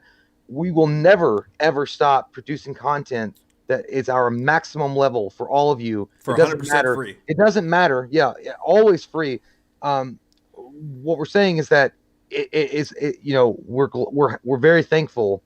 I don't want to talk about too much. I get choked up really easy. I don't normally talk about that shit because it chokes me up. But we are very, very, very, very thankful for all of you guys out there that feel that we are worthy of a little extra attention or whatever. And I don't want to feel like I got holding their fucking cap out to you. I feel ashamed of myself sometimes. The fact that we get money from you. I'm not kidding. I mean, really, honest to God. This is one of the best things that's ever happened to me in my life. I love this channel. I love being a part of it. I love Mike. I love our best friend relationship, even though it's probably been more sexual than that. I love all of it, and that we've got to that's happening. That we've got to do that together and make these videos have always been something that's a huge highlight in my heart. And your guys' support has always been appreciated. And listen, I want to say one more thing. And I don't want to get too sappy about this, because this was a great Friday night fight. It was great. I don't want to get too sappy about it, but I want to say, look, Mike and I love each and every one of you very dearly. We really do. We talk about you guys all the time in a positive light, and how thankful again we are that you guys send us stuff and we open it, and you guys say, well, you guys are act so enthusiastic about it. It's not that we're acting. We are enthusiastic about each thing we receive, each gift that we have. But sometimes, we have other obligations in our life, and we can't always be there in certain aspects that we wish we could. There were some things that happened earlier this week that, look, we can't always be there in every aspect. We have families, we have lives, and things like that. But at the same time, I just want to leave with the fact that you guys are so special to us, and you guys are such a big part of our life, and we cannot be more thankful than being a part of this group, and that you guys respond so well to us. So thank you. Well said, man. And that's the truth of it, man. We don't we are. There's a dichotomy between it, because in your personal life, you've got all these people when you start doing something like this, when you start doing a channel. And for any of you guys who are doing whatever your passion is, if you're doing a blog or a podcast or whatever, you're fucking making beads for weird I'd watch it. Somalians, whatever the fuck you're doing. I don't know why I said Somali. But you know what I'm saying? Whatever your passion is and you're doing it, immediately, when you do something outside the norm, everybody's going to come out and they're going to be like, and based on your previous life. And it mixes up well there, because anybody who goes in to do something weird and out there, they've probably had a history of, like, maybe they can't keep a job, or maybe they don't feel normal for society, or maybe they don't fit in here or there. Mm-hmm. So then this person comes up with this thing, and they're actually really passionate about it. Like, maybe I wasn't really into my job at the Waffle House or whatever. So everybody judged them for it. You're not a worker, you're not this or that. But then all of a sudden you start showing interest in something, your blog or your podcast, whatever it is. Mm-hmm. All that's going to happen is everybody around you is coming down and shit on you, and they're going to look at you and they're going to say, "Oh, you just don't want to work. You just don't want to work." We work all our lives, dude. There's something to be said for working. Like, that's a great thing. When you work and you provide for your family, man, that is heroic. It is a great and amazing thing. But some people are meant to do other things, and then they do them, and they put themselves out there and they fight for them, and immediately what happens every single time is the whole world comes crashing down on them, and they shit on them, and they say, no, you're just being lazy, you're just doing this, and sometimes you're like, I'll fucking show you. And that's what's happened with this channel, is like, me and Jay both have a combined friendship in the fact that we never felt like everybody else about certain things. We never felt the need to please people with a degree or this or that or whatever. Nope. And this channel happened, and we would be in a really, really bad spot in our lives right now. We would have failed if it weren't for the people watching this right now. If it weren't for you guys, the people who put us up on your shoulders and made us what this channel is. It's all you guys. Because all we had, let me interrupt, all we had was each other. Yeah. That's all we had. And several times we talked and we're like, man, we're going to fucking do this. We're going to fucking do this. We're going to keep fucking doing it. And you guys put us on your shoulders, and you guys made this channel what it is. And I feel like we got off on a tangent here. I just want to let you guys know that if it's just watching, if it's sharing the videos, if you can't do the Patreon or whatever, like, it's not about money, man. It's not about that. The money keeps us going, and it keeps us being able to do this more and putting out more, and it keeps us getting bigger and bigger and bigger. And for the people who want Wham to get bigger and like to do more things, the money that you guys provide, it means the world. It makes a huge fucking difference. Yeah. But if you can't, don't. I don't want to ever put anybody in a situation where you feel like you have to, because you don't. You click and retweet, or you click and share on Instagram, or you telling a friend about us or whatever, that shit helps too. Don't ever feel like you have to put yourself in a situation. If you have an extra and you want to do it, thank you so fucking much. But don't ever feel like you fucking have to. I don't want to ever make you feel like you're less, because I understand exactly what that's like, and so does Jay. Oh yeah, man, and so, yeah, I'll agree 100%. And I'm not gonna keep dragging this out, because I know you guys want to get off, and we're sorry. But me and Mike are eternally grateful for all of you, and we cannot thank you enough. And I don't have the words to actually, express the way that I feel. You guys saved me from a really shitty spot in my life. You saved Mike from a really shitty spot in his life.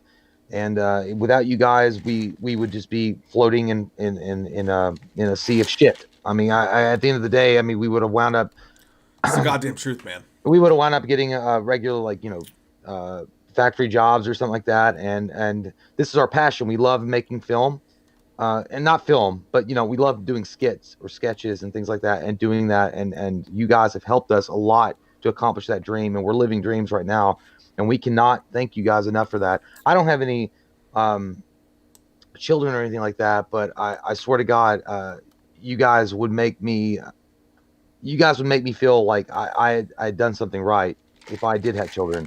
Like, Mike has kids, and I know I'm proud of Mike for what he's done and accomplished in his life without the channel. But the fact that we're taking this dream and we're going further with it because of your guys' help is actually something that's even more special. So we thank you guys so much. And I don't know, man. I'm glad that you think our fucking stupid shit antics and the fact that we have had this relationship together for over this like 24, 25 years, that's how we talk to each other, and that you guys get to come along on this journey, this weird, crazy kind of adventure that we're on now. That's the best part. And we don't know where it's going to go. I have no idea, but I do know that you guys can't some of you very special people out there, and I don't know how many of you are that can't afford, don't feel like you're obligated to do anything. You're not obligated to do anything. We will love you and respect you and be just as blown back if you want to send it a piece of art or something to us. It doesn't matter. Yeah. And like I said, click the share button. I mean, that helps so much. You know what I mean? Like, anything that you guys do helps so much. And again, like, the last thing I'll say, because I know we're getting a little long-winded here. Yeah, this is good. Yeah. The last thing I'll say, man, is just there's no words.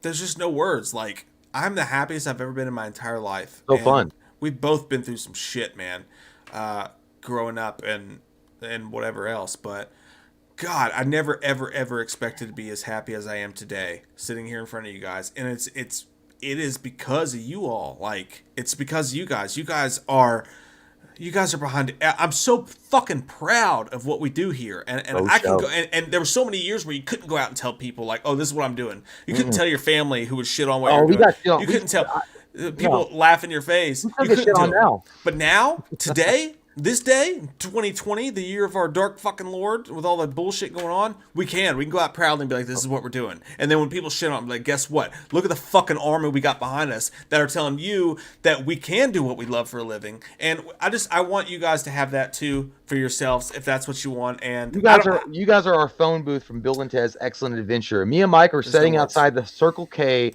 and we're asking the lady that's walking in, hey, do you know when the Mongols ruled China? And she's like, I don't know, I just work here. And you guys are Rufus showing up with a lightning storm with the fucking phone booth. Like, you and I have witnessed a lot of things, but nothing is bodacious. It's just what happened. Like, you guys are amazing, and we can't thank you enough. We slipped into one of our Patreon. Usually we save these emotional soliloquies for our Patreon monthly hangouts, but we fell into one time, and that's okay. No, because it's fun enough. Fights are so good, man. They're so fun. It brings everybody together, and it's so awesome. And Courtney and Vinny and Vanessa, they do such a great job. Everybody needs a little love. So I'm really happy. Yeah, man, that's what we do. But we love you guys.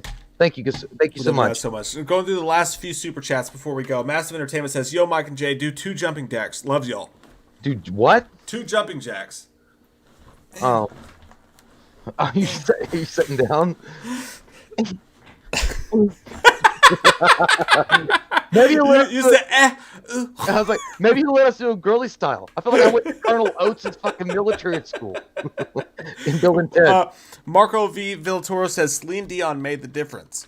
She pushed him over the top. For the I read that one. Yeah, that's true. I hate that fucking song. I was so sick of hearing it on the goddamn radio. I hate it. I like Celine Dion. I hated that song. Isabel. Speaking of great fucking people who have been awesome to Amazing us. girl. Isabel, all the way in Sweden. It's got her like 6 a.m. in the morning there. She says, sneaking in towards the end as always. Hope it's been a fun Friday night fight. It has been, Isabel. I think this is one for the record books. This is one of the funnest times I've had doing this. And this is such a fucking cool thing that we do here. So I love you, Isabel. We both do. Thanks for showing up. And guys, that's the fucking show. That's the show. Thank you guys for hanging out. Dog. Thank you guys for hanging out so fucking much. Sorry if we got a little bit too emotional there at the end. It's just, we didn't cry. We didn't cry. And me and Mike are criers, but we didn't bring you goddamn Hudson River from our eyes. We did not. You are not gonna get that. Ironically, you gotta sign up for the Patreon to see us cry. Ironically, well, we have cried. We've snorted cry. We've had like boogers and shit coming out of our noses like Blair Witch crying. But these are so fun, man. We're lucky as fuck to be in your presence and that you guys give a shit what we think. God damn, man. On top of the world, I feel like, again, the happiest I've ever been in my entire life. Really, thank you all. really awesome. Thank you, Jay. Thank you all Thank you, Mike. Thank you, fucking dick. Well, now I'm taking it back, whore. We're gonna go. Bye. James Cameron won, but David Fincher is the true winner.